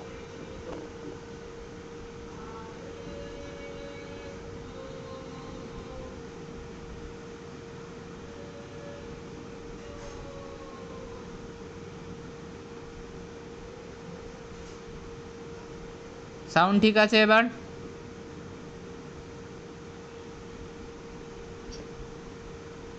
তাহলে কি বললাম আমি এখানে, যে communication, rail, road, transport, rail, airway, rail, railways বা এয়ারওয়েজ বা ট্রান্সপোর্ট মিডিয়াম, এগুলো সব অনেক বেশি ইমপ্রুভ হয়ে গেছে, রাস্তাঘাট সব অনেক বেশি ইমপ্রুভ হয়ে গেছে।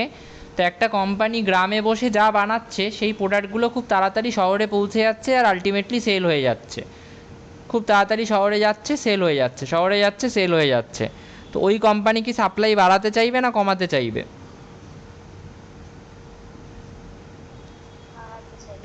তাহলে এই সাপ্লাইটা কেন বাড়লো? ট্রান্সপোর্টটা ইমপ্রুভ হয়েছে সেই কারণে বাড়লো। হ্যাঁ, যদি ট্রান্সপোর্ট খারাপ কন্ডিশনে চলে যেত, যে রাস্তাঘাটের অবস্থা খুব খারাপ, আজকে যেটা বানাচ্ছে 20 দিন পর সেটা শহরে গিয়ে পৌঁছাচ্ছে, পৌঁছাতে পৌঁছাতে আলটিমেটলি নষ্ট হয়ে যাচ্ছে, তো তারা কি সাপ্লাই বাড়াতে চাইতো? বোঝা গেল? আচ্ছা, আর একটা লাস্ট পয়েন্ট এখানে রয়েছে, সেটা হচ্ছে যে কোথায় গেল পয়েন্টটা, এই পয়েন্টটা হ্যাঁ, অ্যাগ্রিমেন্ট অ্যামং দ্য প্রডিউসার্স। ধরো মার্কেটে চারটেই ফার্মার আছে, চারটে ফার্মার মিলে কি প্রডিউস করেছে, চারটে ফার্মার মিলে সাপোজ ধান চাষ করেছে, চারটে ফার্মার মিলে। তো চারজন মিলে ধান চাষ করেছে, প্রত্যেকে 25 কিলো করে ধান চাষ করেছে, 100 কিলো টোটাল ধান। এবার ওরা একটা সংগঠন তৈরি করেছে, মানে একসাথে একদিন বসেছে, বসে বলেছে যে দেখ ভাই, এই গ্রামে আমরা ছাড়া আর কেউ ধান চাষ করেনি, এই গ্রামে এই বছরে আমরা ছাড়া আর কেউ ধান চাষ করেনি। তো আমরা কি করব, আমরা 25 কিলো করে না সবাই মার্কেটে আনবো না, সবাই মার্কেটে 25 কিলো করে সাপ্লাই করব না, আমরা প্রথমে 10 কিলো 10 কিলো 10 কিলো করে 40 কিলো সাপ্লাই করব। তো আলটিমেটলি খুব তাড়াতাড়ি ধান শেষ হয়ে যাবে। তো তখন সবাই যখন ধান খুঁজবে, তখন আমরা আস্তে আস্তে আমাদের প্রোডাক্টগুলোকে মার্কেটে নিয়ে আসবো, মানে এক্সট্রা যে 60 কিলো পড়েছিল সেগুলোকে আস্তে আস্তে মার্কেটে নিয়ে আসবো অ্যান্ড বেশি দামে বেচবো। তো এই যে অ্যাগ্রিমেন্টটা ওরা করলো, এর ফলে প্রথমে ওরা কি একসাথে 100 কিলো মার্কেটে আনবে, নাকি প্রথমে মাত্র 40 কিলো আনবে? প্রথমে 40 কিলো আনবে। তাহলে প্রথমে যদি ওরা অ্যাগ্রিমেন্টটা না করতো, সবাই 25 কিলো করে আনলে সাপ্লাইটা অনেক বেশি হতো, 100 কিলো হয়ে যেত টোটাল প্রথমেই। কিন্তু ওরা যে ঠিক করলো যে সবাই 10 কিলো করে আনবো, তার ফলে কি হলো, এখন কিন্তু সাপ্লাইটা অনেকটাই কম হলো, তাই না? এবার 40 কিলো বিক্রি হয়ে যাওয়ার পরে আর তো ধান নেই, কনজিউমাররা দেখছে মার্কেটে আর ধান নেই। এবার তাহলে কি তৈরি হলো, এখন ওদের কাছে 60 কিলো পড়ে আছে, ওরা এখনও মার্কেটে আনেনি সেটা, কিন্তু কনজিউমাররা বাজারে গিয়ে দেখছে আর ধান নেই। তো এবার কি তৈরি হলো, স্কেয়ারসিটি তৈরি হলো না, একটা দুষ্প্রাপ্যতা তৈরি হলো না মার্কেটে ধানের? এই স্কেয়ারসিটিটা কীভাবে তৈরি হলো? এই স্কেয়ারসিটিটা কি ন্যাচারালি তৈরি হয়েছে, নাকি ওরা তৈরি করেছে বলে তৈরি হয়েছে? ওরা তৈরি করেছে বলে। তাহলে এটাকে কি আমরা আর্টিফিশিয়াল স্কেয়ারসিটি বলতে পারি? এটা তো প্রাকৃতিকভাবে আসেনি, ন্যাচারালি আসেনি, ম্যানমেড, কৃত্রিমভাবে তৈরি হয়েছে। তাহলে এটাকে কি আমরা আর্টিফিশিয়াল স্কেয়ারসিটি বলতে পারি? হ্যাঁ পারি। এই আর্টিফিশিয়াল স্কেয়ারসিটি কারা করলো? ওরা একসাথে বসে ওই অ্যাগ্রিমেন্টটা করেছিল বলে হলো, রাইট? তো এই রকম অ্যাগ্রিমেন্ট করে কিন্তু প্রডিউসাররা আর্টিফিশিয়াল স্কেয়ারসিটি তৈরি করতে পারে। আর্টিফিশিয়াল স্কেয়ারসিটি করলে কিন্তু ওই টাইমে সাপ্লাইটা কমে যায়, পরে আস্তে আস্তে প্রোডাক্টটার সাপ্লাই বাড়তে থাকে, এর ফলে কিন্তু দামটাও বাড়ে প্রোডাক্টের। বোঝা গেল? হ্যাঁ। ব্যাস এই কটাই ফ্যাক্টর আছে হচ্ছে যেগুলো সাপ্লাইকে এফেক্ট করে। সাপ্লাই ফাংশনটা কি এবার আমরা দেখব। সাপ্লাই ফাংশনটা কিছুই না, এটা হচ্ছে একটা প্রোডাক্টের কত কোয়ান্টিটি সাপ্লাই হচ্ছে, সেটা অনেকগুলো ফ্যাক্টরের উপর ডিপেন্ড করে। আমরা দেখলাম প্রাইসের উপর ডিপেন্ড করে, তারপরে পিও জিএফ, এগুলো প্রত্যেকটা আমি বলে দিচ্ছি কি টি ই, এই প্রত্যেকটা ফ্যাক্টরের উপর ডিপেন্ড করে। তো এগুলো আমরা এতক্ষণ পড়লাম যে টেকনোলজির উপর ডিপেন্ড করছে, ইনপুটের প্রাইসের উপর ডিপেন্ড করছে, রাইট, রিলেটেড কমোডিটির প্রাইসের উপর ডিপেন্ড করছে। তো একটু দেখে নাও এস এক্সটা কি। এস এক্সটা হচ্ছে supply of commodity x. S এর কমোডিটির সাপ্লাই, এক্স কমোডিটির সাপ্লাই কিসের উপর ডিপেন্ড করছে হচ্ছে প্রাইস অফ আদার কমোডিটিস বা price of other related goods. যেরকম মনে করে দেখো, সেই বাঁধাকপির দাম বেড়ে গেছে বলে আমি ফুলকপি ছেড়ে বাঁধাকপি চাষ করছিলাম, পিএফ এর উপর ডিপেন্ড করছে, price of factors of production আর ইনপুট প্রাইসের উপর ডিপেন্ড করছে, টেকনোলজি বা টেকনিক অফ প্রোডাকশনের উপর ডিপেন্ড করছে, এক্সপেকটেশন অ্যাবাউট ফিউচার প্রাইসের উপর ডিপেন্ড করছে, ট্যাক্সেশন পলিসির উপর ডিপেন্ড করছে, ন্যাচারাল ফ্যাক্টরের উপর ডিপেন্ড করছে, মিনস অফ ট্রান্সপোর্টের উপরও ডিপেন্ড করছে। তাহলে যে ফ্যাক্টরগুলো আমরা এতক্ষণ ধরে পড়লাম, সাপ্লাইটা এই যে হচ্ছে সাপ্লাইটা সেই সমস্ত ফ্যাক্টরের উপরই ডিপেন্ড করছে, যে ফ্যাক্টরগুলো আমরা এতক্ষণ পড়লাম। তো সাপ্লাইটাকে কি আমরা সেই সমস্ত ফ্যাক্টরের ফাংশন হিসেবে লিখতে পারি, হ্যাঁ কি না?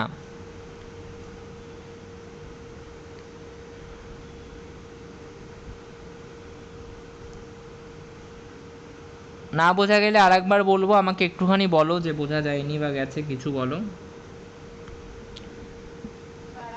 বলবে সাপ্লাই কিসের কিসের উপর ডিপেন্ড করছে? এই ফ্যাক্টরগুলোর উপরে যেগুলো লিখেছি, রাইট?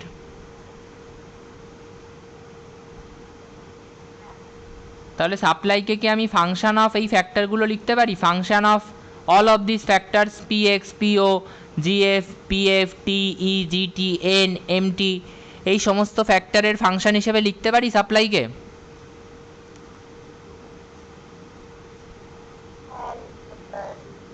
ধরো ওয়াই সমান সমান আছে 2 + 5x,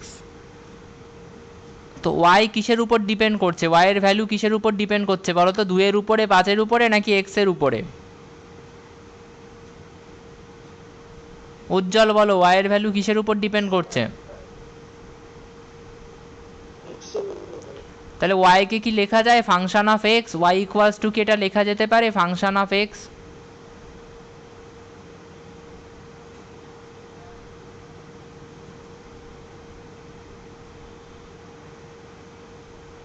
সেরকমই সাপ্লাইও ডিপেন্ড করছে এই সমস্ত ফ্যাক্টরগুলোর উপরে। তাহলে সাপ্লাইকে আমরা লিখতে পারি function of all this factors. ঠিক আছে?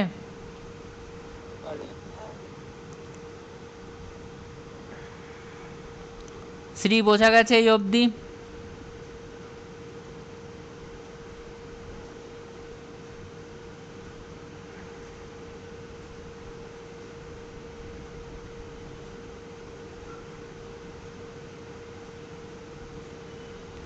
শ্রী, বুঝতে পেরেছো এই অবধি?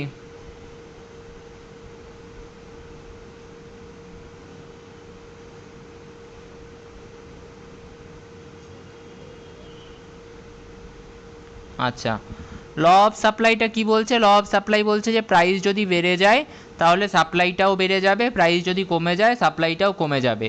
অর্থাৎ এটাকে কি পজিটিভ রিলেশন বলে না নেগেটিভ রিলেশন বলে? প্রাইস বেড়ে, পজিটিভ, প্রাইস বেড়ে গেলে সাপ্লাই বাড়বে, প্রাইস কমে গেলে সাপ্লাই কমবে, এটাই হচ্ছে ল অফ সাপ্লাই। এর থেকে সিম্পলের এক্সপ্লেনেশন কিছু নেই।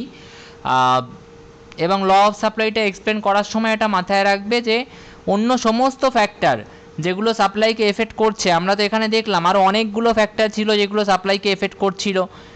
সাপ্লাই অফ এক্স প্রাইসের উপর খালি ডিপেন্ড করছে না, এই সমস্ত ফ্যাক্টরের উপরও ডিপেন্ড করছে, রাইট? পিও, GF, PF, TE, GT, N, MT, এই সমস্ত ফ্যাক্টরকে কিন্তু আমরা কনস্ট্যান্ট ধরে নিয়েছি। এই সমস্ত ফ্যাক্টরকে কনস্ট্যান্ট ধরে আমরা প্রাইস আর সাপ্লাইয়ের মধ্যে রিলেশনটা দেখতে চাইছি, যে প্রাইস বাড়লে সাপ্লাই কী হয়, প্রাইস কমলে সাপ্লাই কী হয়। বোঝা গেল? সো অন্য সমস্ত ফ্যাক্টরকে কনস্ট্যান্ট ধরে যদি খালি প্রাইস আর সাপ্লাইয়ের মধ্যে রিলেশনশিপটা দেখা হয় তাহলে সেটা হচ্ছে প্রাইস কমলে সাপ্লাই কমে, প্রাইস বাড়লে সাপ্লাই বাড়ে। এটাই হচ্ছে ল অফ সাপ্লাই।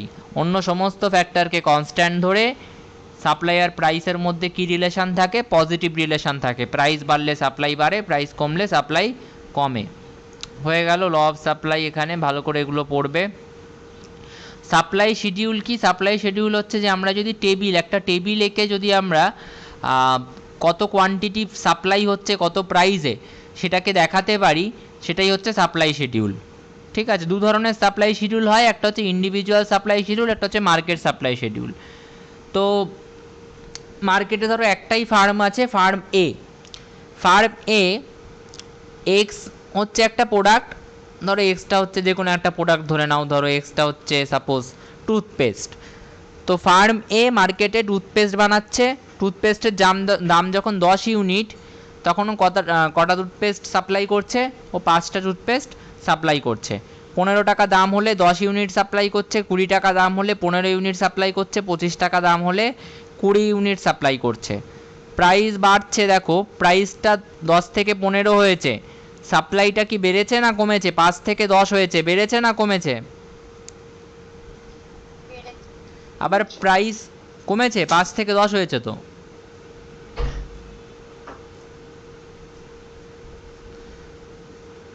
আবার প্রাইস 15 থেকে 20 হলো, সাপ্লাই কি হলো? 10 থেকে 15, বেড়েছে না কমেছে?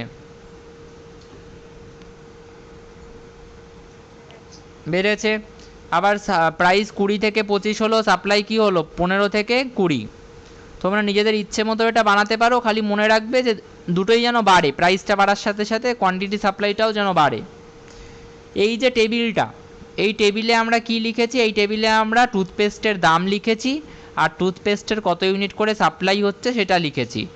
এই দুটো জিনিসকে, প্রাইস আর কতটা করে সাপ্লাই হচ্ছে, এই দুটো জিনিসকে যদি আমরা একটা টেবিলের মাধ্যমে দেখাই সেটাকে বলা হচ্ছে সাপ্লাই শিডিউল। সেটাকে কি বলা হচ্ছে? Supply schedule. প্রাইস আর ওই প্রাইসে কত কোয়ান্টিটি করে সাপ্লাই হচ্ছে এটাকে যদি আমরা একটা টেবিলের মাধ্যমে দেখাই, that is called supply schedule. এখানে আমরা ইন্ডিভিজুয়াল সাপ্লাই শিডিউল দেখলাম, অর্থাৎ কোনো একটা ফার্ম, শুধুমাত্র একটা ফার্ম এ, সেই ফার্মের সাপ্লাই শিডিউল আমরা দেখলাম। এবার আমরা মার্কেট সাপ্লাই শিডিউল দেখব। আমরা ধরে নিয়েছি মার্কেটে দুটো ফার্ম আছে, একটা হচ্ছে ফার্ম এ, একটা হচ্ছে ফার্ম বি, রাইট? তাহলে যখন 10 টাকা দাম প্রোডাক্টটার, ফার্ম এ 5 ইউনিট সাপ্লাই করছে, ফার্ম বি 4 ইউনিট সাপ্লাই করছে, তাহলে মার্কেটে টোটাল সাপ্লাই কত হচ্ছে? 5 যোগ 4 মানে 9 ইউনিট। আবার যখন 15 টাকা দাম প্রোডাক্টটার, ফার্ম এ 10 ইউনিট সাপ্লাই করছে, ফার্ম বি 8 ইউনিট সাপ্লাই করছে, মার্কেটে টোটাল সাপ্লাই কত হচ্ছে? 10 + 8 18। যখন 20 টাকা দাম, কত সাপ্লাই হচ্ছে? 15 আর 12, টোটাল হচ্ছে 27। এই যে আমরা মার্কেট সাপ্লাইটা দেখছি উইথ রেসপেক্ট টু প্রাইস, মানে কত টাকা দাম থাকলে কত ইউনিট করে মার্কেট সাপ্লাই থাকছে প্রোডাক্টটার, এটাকে আমরা এই যে টেবিলের মাধ্যমে দেখছি, এটাকে বলা হচ্ছে মার্কেট সাপ্লাই শিডিউল। বোঝা গেল? মার্কেট সাপ্লাই শিডিউল আর individual supply schedule. Individual supply শিডিউলে আমরা যে কোনো একটা ফার্মের কত ইউনিট করে সাপ্লাই হচ্ছে সেটা দেখছি প্রাইসের রেসপেক্টে, আর মার্কেট সাপ্লাই শিডিউলে পুরো মার্কেটে কতটা সাপ্লাই হচ্ছে সেটা দেখছি with respect to price. Market supply শিডিউলে খালি আমরা এখানে দুটো ফার্ম নিয়েছি বলে, তাই মার্কেটে দুটো ফার্ম তো থাকে না, অনেক ফার্ম থাকে, কিন্তু আমরা এখানে বোঝানোর সুবিধার্থে দুটো ফার্ম নিয়েছি। বোঝা গেছে?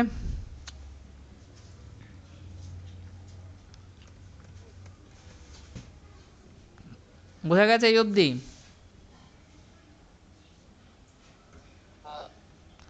আচ্ছা, সাপ্লাই কার্ভটা কি? সাপ্লাই কার্ভটা কিছুই না, এই যে টেবিলটা আমরা আঁকলাম এখন, মানে টেবিলটা আমরা ড্র করলাম, এই টেবিলটাকে যদি আমরা এবার গ্রাফিক্যালি প্লট করি তাহলে আমরা সাপ্লাই কার্ভ পেয়ে যাব। দেখো যে টেবিলটা আমরা করলাম, অর্থাৎ যে সাপ্লাই শিডিউলটা আমরা এখন একটু আগেই ইন্টারপ্রেট করলাম, সেই সাপ্লাই শিডিউলটাকে আমরা গ্রাফিক্যালি প্লট করতে চাইছি, তাহলে যে কার্ভটা আসবে সেটাই হবে সাপ্লাই কার্ভ। তো আমরা ওয়াই অ্যাক্সিসে কোয়ান্টিটি সাপ্লাইটা নিয়েছি, এক্স অ্যাক্সিসে নিয়েছি প্রাইসটা। দেখো কোয়ান্টিটি সাপ্লাই যখন 5, প্রাইস তখন কত? 10। তাহলে প্রথম পয়েন্টটা কি হবে? 5,10। কোথায় 5,10? এখানে না, প্রথম পয়েন্টটা একটু ভুল এঁকেছি মনে হচ্ছে, এটা 5 দিয়ে স্টার্ট করা উচিত ছিল। 5,10, আচ্ছা 15,10 দিয়ে শুরু করেছি কি? আচ্ছা প্রথম পয়েন্টটা বাদ দাও, সেকেন্ড পয়েন্ট থেকে ধরো। প্রথম পয়েন্টটা প্রবাবিলি আমি ভুল জায়গায় বসিয়ে দিয়েছি, সেকেন্ড পয়েন্ট থেকে ধরো 15,10। মানে পয়েন্টটা কি? আমি বারবার বলছি, এক্স অ্যাক্সিসে আমরা কোয়ান্টিটি সাপ্লাইটাকে নিয়েছি, ওয়াই অ্যাক্সিসে আমরা প্রাইসটাকে নিয়েছি। তাহলে আগে এক্স অ্যাক্সিসের পয়েন্টটাকে দেখব, মানে কোয়ান্টিটি সাপ্লাইয়ের পয়েন্টটাকে দেখব। কোয়ান্টিটি সাপ্লাইয়ের পয়েন্টটা কি? 10 হলো। আর ওয়াই অ্যাক্সিসে নিয়েছি হচ্ছে প্রাইস, মানে পরে আমরা প্রাইসটাকে দেখব। তাহলে পয়েন্টটা কি হবে? 15। তাহলে পয়েন্টটা কি? 10,15। 10,15 কোথায়? 10,15 হচ্ছে, না গ্রাফটা পুরো ভুল জায়গায় পয়েন্টগুলো বসানো হয়েছে। ঠিক আছে, তোমরাই বলো 10,15 কোথায়? 10,15 এরকম একটা জায়গায় হবে, রাইট? ঠিক জায়গায় প্লট করেছি 10,15।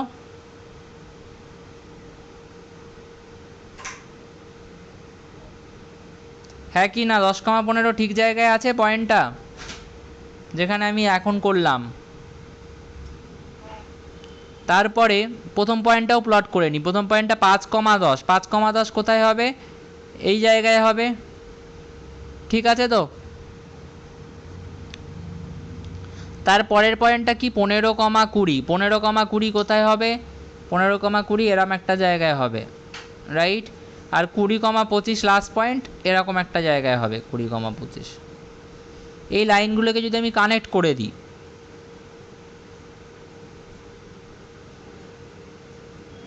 ধ্যাট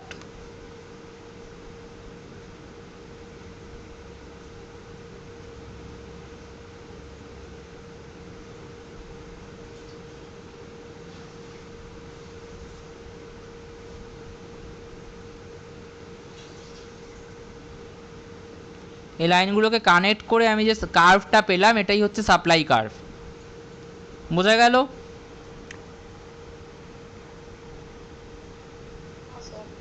আচ্ছা, এখানে কি দেখতে পেলে? এখানে যেটা দেখতে পেলে সেটা হচ্ছে যে আচ্ছা বলো তো, এটা ইন্ডিভিজুয়াল সাপ্লাই কার্ভ না মার্কেট সাপ্লাই কার্ভ? এখানে কি একটা মানে আমরা যে সাপ্লাই কার্ভটা এঁকেছি সেখানে কি একটাই ফার্ম ছিল না অনেকগুলো ফার্মের সাপ্লাই এঁকেছি আমরা? একটা ফার্ম। তাহলে এটা ইন্ডিভিজুয়াল সাপ্লাই কার্ভ না মার্কেট সাপ্লাই কার্ভ?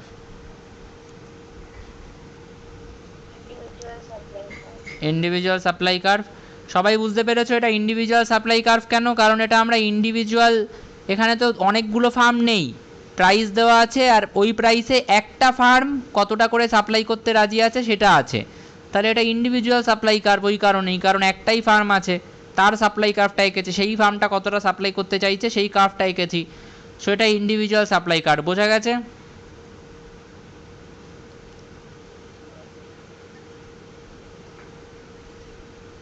না বুঝতে পারলে বলবে। মার্কেট সাপ্লাই কার্ভটা এবার, হ্যাঁ বলো।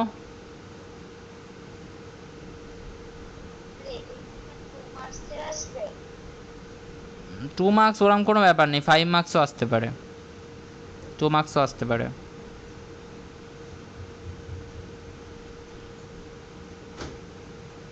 আচ্ছা, মার্কেট সাপ্লাই কার্ভটা আমরা করব তার আগে যেটা বিষয় বস্তু সেটা হচ্ছে,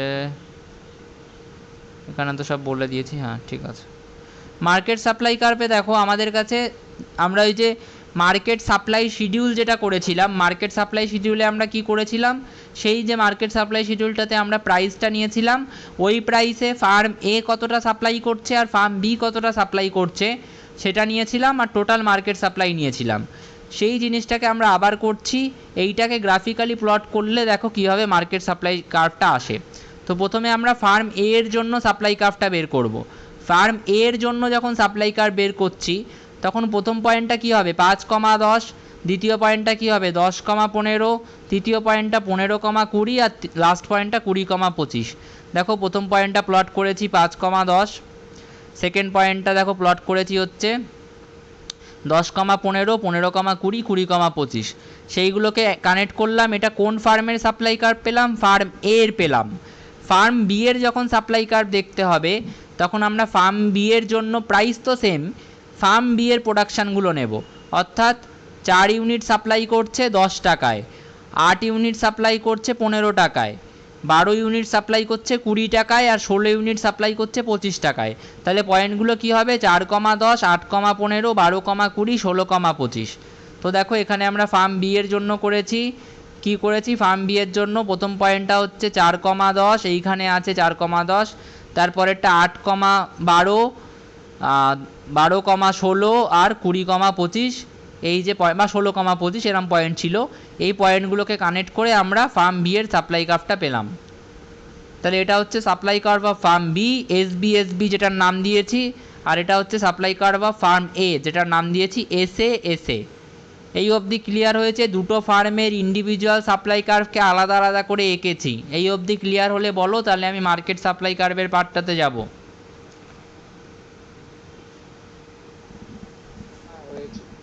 আচ্ছা, মার্কেট সাপ্লাই কার্ভটা করতে গেলে কি করতে হবে তাহলে? মার্কেটে টোটাল কতটা সাপ্লাই হচ্ছে সেটা নিতে হবে আর প্রাইসটা নিতে হবে। তো মার্কেটে 9 ইউনিট সাপ্লাই হচ্ছে 10 টাকা দামে, 18 ইউনিট সাপ্লাই হচ্ছে 15 টাকা দামে, 27 ইউনিট সাপ্লাই হচ্ছে 20 টাকা দামে, আর 36 ইউনিট সাপ্লাই হচ্ছে 25 টাকা দামে।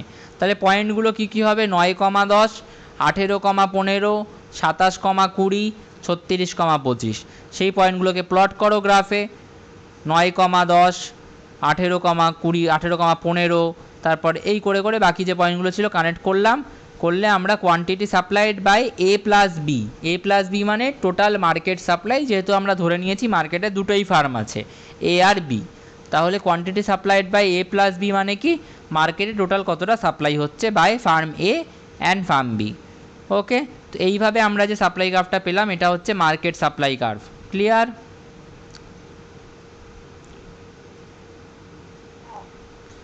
হয়ে গেল এটা? আচ্ছা, positive slope of A supply curve. Supply কার্ভের স্লোপটা কি হয়? পজিটিভ হয়। পজিটিভ কেন হয় স্লোপটা?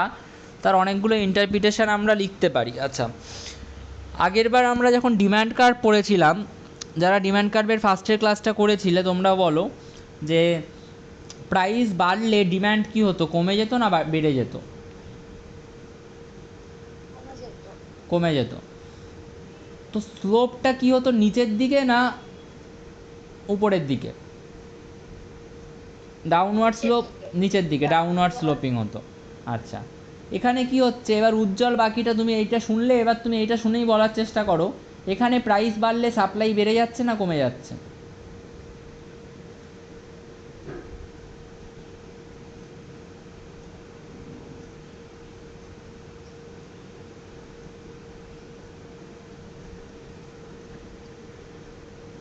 বলো, প্রাইস বাড়লে সাপ্লাই বেড়ে যাচ্ছে না কমে যাচ্ছে?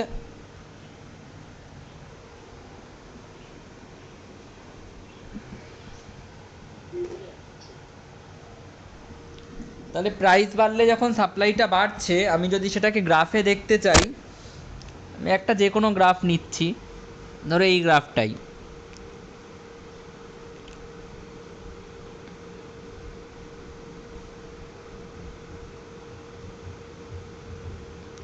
প্রাইস যখন 5 টাকা ছিল, প্রাইস যখন 10 টাকা ছিল, সাপ্লাই হচ্ছে 5 ইউনিট, ঠিক আছে?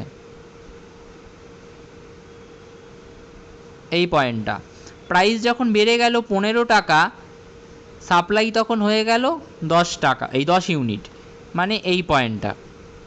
এবার জাস্ট এই দুটো পয়েন্ট নিয়ে চিন্তা করো, গ্রাফটা উপরের দিকে উঠেছে নাকি নিচের দিকে নেমেছে, মানে আমরা উপরের দিকের পয়েন্টে গেছি না নিচের দিকের পয়েন্টে এসছি? সো গ্রাফটার স্লোপ কোন দিকে, আপওয়ার্ড না ডাউনওয়ার্ড? আপওয়ার্ড, ঠিক আছে। আচ্ছা, এটার আরও অনেক ইন্টারপ্রিটেশন হয়, আমি করাবো সেগুলো, ইকুয়েশান লিখে কি করে স্লোপ বের করতে হয়, কি করে ক্যালকুলেট করতে হয়, সেগুলো সব করাবো। এখন জাস্ট এইটুকুর জন্য, বেসিকটার জন্য আমি জাস্ট এটা করিয়ে দিচ্ছি। স্লোপ নিয়ে বা নিয়ে, এগুলো নিয়ে আরও ডেসক্রিপশানে অনেক কিছু করা যায়, সেগুলো আমরা করব, সেগুলো লাগবে, পরে লাগবে, এখন নয়। আচ্ছা, পজিটিভ স্লোপ কেন হয় সাপ্লাই কার্ভের? তার 3টে ফ্যাক্টর আছে। প্রথম ফ্যাক্টর হচ্ছে যে প্রাইস তাই প্রফিটটাকে ডিটারমাইন করে। কেউ যদি এখন প্রাইসটা খুব বাড়িয়ে দেয়, প্রোডাক্টের প্রাইস যদি বাড়িয়ে দেয়, তাহলে বা প্রোডাক্টের প্রাইস যদি কোনো কারণে খুব বেড়ে যায়, তাহলে কি হবে, প্রফিট বাড়বে না কমবে? প্রোডাক্টের প্রাইস যদি কোনো কারণে খুব বাড়িয়ে দেয় কোম্পানি, তাহলে তাদের বেশি প্রফিট হবে না কম প্রফিট হবে? বেশি প্রফিট হবে। বেশি প্রফিট যদি হয়, তাহলে ওরা বেশি সাপ্লাই করবে না কম সাপ্লাই করবে? তাহলে প্রথমে কি হলো, প্রাইস বাড়লো, প্রাইস বাড়ার কারণে ওদের, যেহেতু ওরা দেখছে যে প্রফিটটা বেশি হচ্ছে, প্রফিটটাকে আমরা পাই দিয়ে লিখব, প্রফিট যেহেতু দেখছে বেশি হচ্ছে, তাহলে ওরা সাপ্লাইটাও বেশি করে দেবে। তো আলটিমেটলি প্রাইস বাড়ায় সাপ্লাইটা বাড়লো।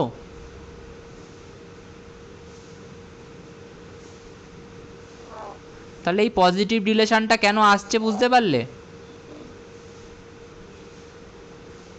এই পজিটিভ রিলেশনটা কেন আসছে বোঝা গেল? প্রাইস বাড়লে যেহেতু প্রফিট বাড়ে, আর প্রফিট বাড়ানোর জন্য, প্রফিট বাড়লে কোম্পানি অটোমেটিক তার সাপ্লাইটা বাড়াবে।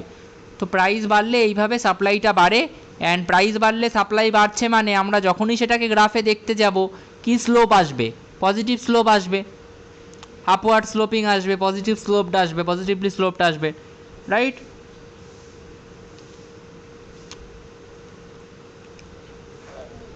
আচ্ছা,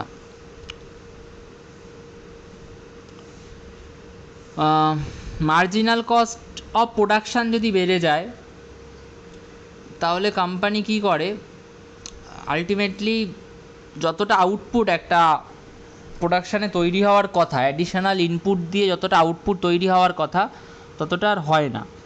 মানে মার্জিনাল কস্ট অফ প্রোডাকশান, কিন্তু যত কোম্পানি আউটপুট বাড়াতে থাকে, প্রোডাকশান বাড়াতে থাকে, তাহলে তত মার্জিনাল কস্ট অফ প্রোডাকশান বাড়তে থাকবে। এবার কোম্পানি কি করছে, কোম্পানি যতক্ষণ অবধি মার্জিনাল কস্টটা কভার হচ্ছে, ততক্ষণ অবধি প্রাইস বাড়লে হায়ার আউটপুট সাপ্লাই করতে রাজি থাকবে। আর যতক্ষণ অবধি মার্জিনাল কস্টটা কভার না হচ্ছে, ততক্ষণ অবধি কোম্পানি প্রাইস বাড়ার সাথেও, প্রাইস বাড়ছে তার ফলে মানে ধরো মার্জিনাল কস্ট কভার হয়নি এখনও, প্রাইস বাড়লে কোম্পানি আউটপুট বাড়াবে, সাপ্লাই বাড়াবে। মার্জিনাল কস্ট একবার কভার হয়ে গেলে তখন মার্জিনাল কস্ট কভার হওয়ার পরে কোম্পানি আর কিন্তু প্রাইস বাড়লেও সাপ্লাই বাড়াতে পারবে না। মার্জিনাল কস্টের কনসেপ্টটা না, আমি এটা যখন কস্টটা পড়াবো তখন এই পয়েন্ট অ্যাকচুয়ালি তোমাদের পুরো ক্লিয়ার হবে। এখন এই পয়েন্টটা পুরো ক্লিয়ার করতে পারবো না, তার জন্য আমাকে এই কস্টের টেবিল এঁকে কী করে মার্জিনাল কস্ট কমছে, তার ফলে ডিমিনিশিং রিটার্ন কী করে হচ্ছে, সব বোঝাতে হবে। এই পয়েন্টটা আপাতত জাস্ট একটু পড়ে রেখো যে মার্জিনাল কস্ট যতক্ষণ অবধি কভার না হচ্ছে ততক্ষণ অবধি কোম্পানি প্রাইস বাড়ার সাথে সাথে সাপ্লাইও বাড়াতে থাকে, কিন্তু একবার মার্জিনাল কস্ট কভার হয়ে গেলে কোম্পানি প্রাইস বেড়ে গেলেও আর সাপ্লাই বাড়াতে পারে না। পয়েন্টটা আপাতত পড়ে রেখো, কস্টের চ্যাপ্টার যখন পড়াবো তখন এটা পুরো ক্লিয়ার হয়ে যাবে। আচ্ছা, একটা প্রোডাক্টের প্রাইস যদি বেড়ে যায় তাহলে যে কোম্পানিটা প্রোডাক্টটা বানাচ্ছে সে তো সাপ্লাইটা বাড়াবেই, কিন্তু আরও অনেক কোম্পানি থাকবে যারা ওই প্রোডাক্টটা বানাতো না, কিন্তু ওই প্রোডাক্টটার প্রাইস বেড়ে গেছে দেখে তারা ওই প্রোডাক্টটা বানাতে চাইবে, হ্যাঁ কি না?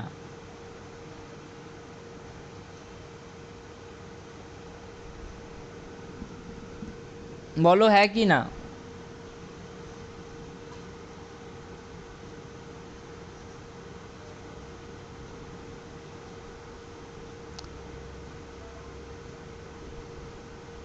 বোঝা, বললাম যে একটা প্রোডাক্টের প্রাইস যদি বেড়ে যায় তাহলে যে কোম্পানিটা প্রোডাক্টটা বানাচ্ছে তারা তো সাপ্লাই বাড়াবেই, কিন্তু আরও অনেক কোম্পানি থাকবে যারা ওই প্রোডাক্টটা বানাচ্ছে না, তারাও কি ওই প্রোডাক্টটা বানাতে চাইবে?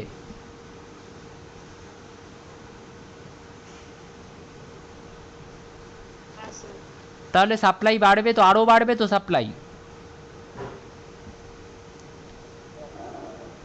সাপ্লাই আরও বাড়বে না কমবে?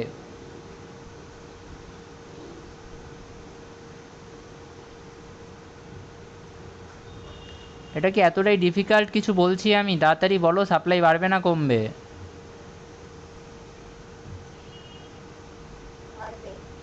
তাহলে এই সাপ্লাইটা কেন বাড়লো? প্রাইস বেড়ে যাওয়ার কারণে বাড়লো তো। প্রাইস বেড়ে গেছে সেই কারণে অন্য ফার্ম যারা এই প্রোডাক্টটা বানাতো না তারা এখন এই ইন্ডাস্ট্রিতে ঢুকছে, ঢুকে এই প্রোডাক্টটাই বানাতে চাইছে, তাহলে ওই প্রোডাক্টটার সাপ্লাই আগের থেকে অনেক বেশি বেড়ে যাবে। এটা কেন বাড়লো? প্রাইস বাড়ার কারণে বাড়লো। তো এইখানে এই রিলেশনশিপটা আবার স্ট্যাবলিশ হলো যে প্রাইস বাড়লে সাপ্লাই বাড়ে, অ্যান্ড প্রাইস বাড়লে সাপ্লাই বাড়ে মানেই হচ্ছে সাপ্লাই কার্ভের যে স্লোপটা সেটা পজিটিভ হচ্ছে, আপওয়ার্ড স্লোপিং হচ্ছে।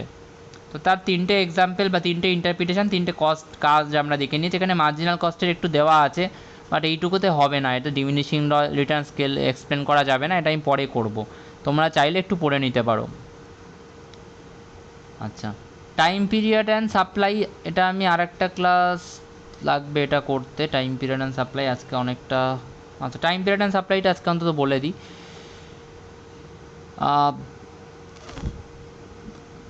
ধরো তুমি 10 কিলো ভেজিটেবিল প্রোডাকশান করেছো, এবছরের প্রোডাকশান কমপ্লিট, আবার পরের বছরে প্রোডাকশান করতে পারবে, এবছরে আর করতে পারবে না। তো এই বছরে আমি যদি তোমাকে বলি যে সাপ্লাই বাড়াও, তোমার পক্ষে কি আর সাপ্লাই বাড়ানো পসিবল? এই 10 কিলো ভেজিটেবলটাকে কি তোমার পক্ষে আর বাড়ানো পসিবল?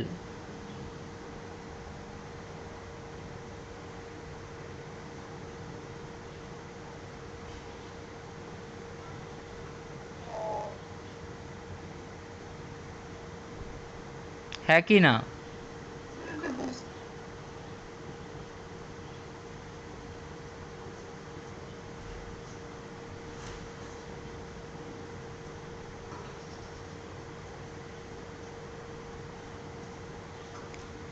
আচ্ছা আমি স্ক্রিন শেয়ার বন্ধ করছি, সরি স্ক্রিন শেয়ার বন্ধ করছি, এমনিই বলো যে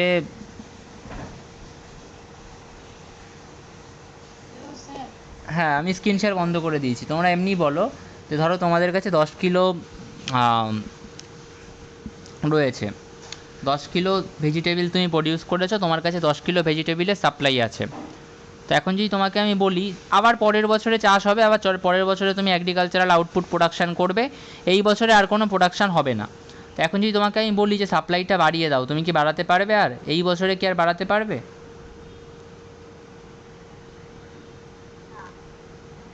পারবে না। তাহলে কেন বাড়াতে পারলে না? কি কারণে বাড়াতে পারলে না?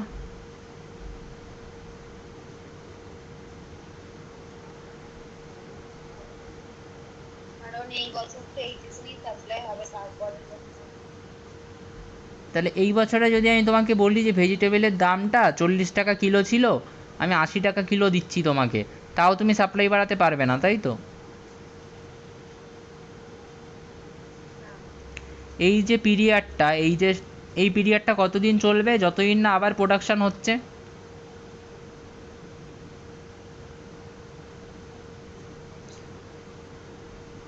পরের বছর হয়তো তুমি আবার বেশি করে প্রোডাকশন করার জন্য নামবে, কিন্তু যতদিন না পরের বছর আসছে এই পিরিয়ডটা চলবে, এই জিনিসটাই চলবে, তাই তো? দাম বেড়ে গেলেও তুমি আর সাপ্লাই বাড়াতে পারবে না, রাইট? এটাকেই আমরা বলছি হচ্ছে মার্কেট পিরিয়ড। কি বলছি? Market period. যেখানে এটা খুব শর্ট একটা পিরিয়ড, কিন্তু এই শর্ট পিরিয়ডে কী হয়, সাপ্লাইটা ফিক্স থাকে, সাপ্লাইটাকে বাড়ানো বা কমানো যায় না। কমাতে পারো কেউ চাইলে, কিন্তু সাপ্লাইটাকে বাড়ানো আর যায় না। আর এই জিনিসটা কোন টাইপের গুডের ক্ষেত্রে দেখা যায়? পেরিশেবল গুড, যেগুলো একবার প্রোডাকশান হয়ে গেলে আর প্রডিউস করা যায় না, নির্দিষ্ট একটা সময় অবধি আর প্রডিউস করা যায় না, সেই টাইপের পেরিশেবল গুডের ক্ষেত্রে এই জিনিসটা দেখা যায়। বোঝা গেল? খুব সিম্পল ব্যাপার এটা, বুঝতে পারলে? আচ্ছা,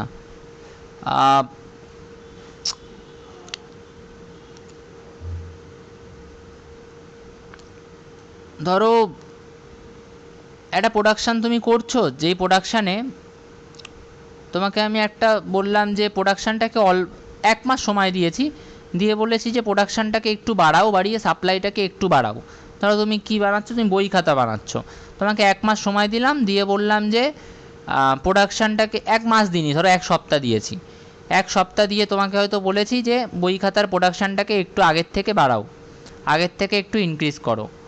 তো আগের থেকে যখন তোমাকে বই খাতাটা ইনক্রিজ করতে বলা হচ্ছে, প্রোডাকশান বাড়াতে হচ্ছে, তো 1 সপ্তাহের মধ্যে তুমি কি প্রোডাকশানটাকে বাড়াতে পারবে?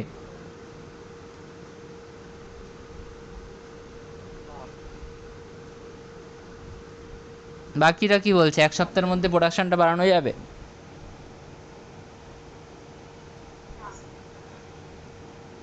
যে লেবারগুলো হয়তো দিনে 8 ঘন্টা কাজ করছিল, কাজ করে বই খাতা বানাচ্ছিল, এখন যদি তুমি তাদেরকে বলো যে দিনে 2 শিফটে কাজ করতে হবে, প্রথম শিফটে 6 ঘন্টা, পরের শিফটে আবার 6 ঘন্টা, বা তুমি আলাদা করে লেবার হায়ার করেছো প্রোডাকশান করার জন্য, দুটো করে লেবারের টিম 8 ঘন্টা 8 ঘন্টা শিফটে কাজ করছে, দিনে 16 ঘন্টা কাজ হচ্ছে, এরকম করা হলে প্রোডাকশান বাড়বে?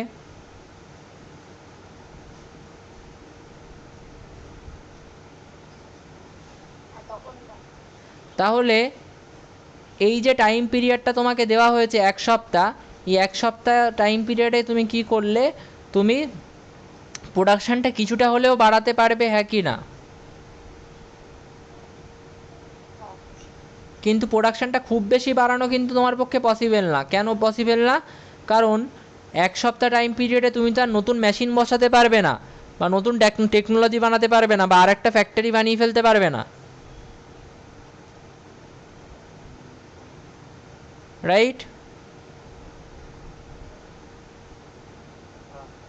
তাহলে প্রোডাকশান কি খুব বেশি বাড়ছে? খুব বেশি বাড়ছে না। কারণ প্রোডাকশান কখন খুব বেশি বাড়তো? যদি তুমি আলাদা একটা ফ্যাক্টরি বানাতে পারতে, বা আলাদা একটা তুমি মেশিন, আরও অনেকগুলো মেশিন তুমি নিয়ে আসতে পারতে, তখন খুব বেশি সাপ্লাই বাড়তো, খুব বেশি প্রোডাকশান বাড়তো।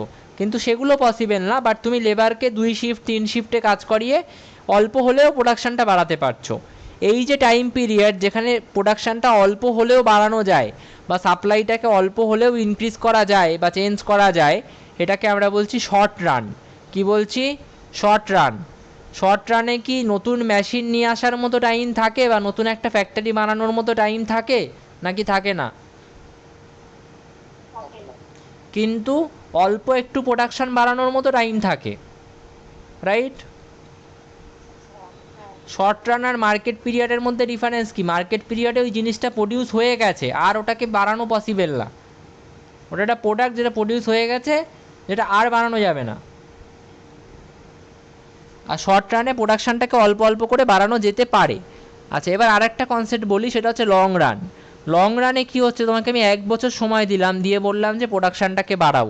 এবার তুমি কি করবে? 3টে জায়গায় 3টে জমি কিনবে, 3টে আলাদা ফ্যাক্টরি বানাবে, সেখানে 30টা করে মেশিন বসাবে। যে ফ্যাক্টরিটা আগে ছিল সেখানেও 10টা মেশিন বাড়াবে, বেশি করে লেবারও হায়ার করবে। এর ফলে প্রোডাকশানটা অনেক বেড়ে যাবে নাকি অল্প বাড়বে? অনেক বড় বড়।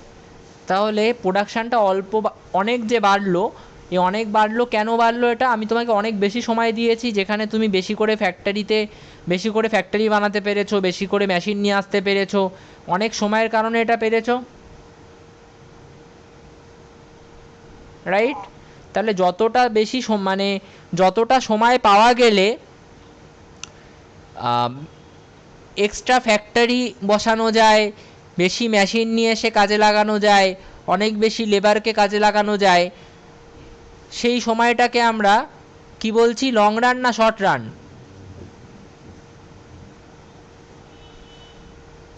যতটা লং রান, যতটা সময় পাওয়া গেলে বেশি করে মেশিন বসানো যায়, বেশি করে জমি কেনা যায়, বেশি করে ফ্যাক্টরি বানানো যায়, বেশি করে প্রোডাকশান অনেক বেশি বানানো যায়, সেটাকে আমরা কি বলছি, লং রান। আর যতটা সময় পেলে মেশিন বেশি বসানো যাবে না, ফ্যাক্টরিও বানানো যাবে না, কিন্তু লেবারকে 2 শিফট বা 3 শিফটে কাজ করিয়ে অল্প একটু হলেও প্রোডাকশান বাড়ানো যেতে পারে, সেটাকে আমরা কি বলছি, শর্ট রান।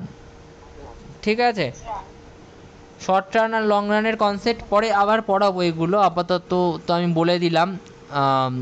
আর প্রত্যেকটার সাথে একটা করে মানে প্রত্যেকটা পিরিয়ডে, শর্ট রান, লং রান আর মার্কেট পিরিয়ডে সাপ্লাই কার্ভটা একটু অন্যরকম হয়, এটা একটু দেখে নেবে, দেখে নিয়ে আমাকে বলবে, আমি বলে দেবো। আর আমি পরের দিন আরেকবার এই পার্টের পর থেকেই করাবো। আমি নোটটা পুরোটা এখন পাঠিয়ে দিচ্ছি, তোমরা এটা করে নিও, ঠিক আছে? বাকি পার্ট যেটুকু আছে সেটুকু আমি পরের দিন পড়াবো, তারপরে ওটা করিয়েই আমরা ইলাস্ট্রিসিটির পার্ট দুটো করে নেবো। ওকে।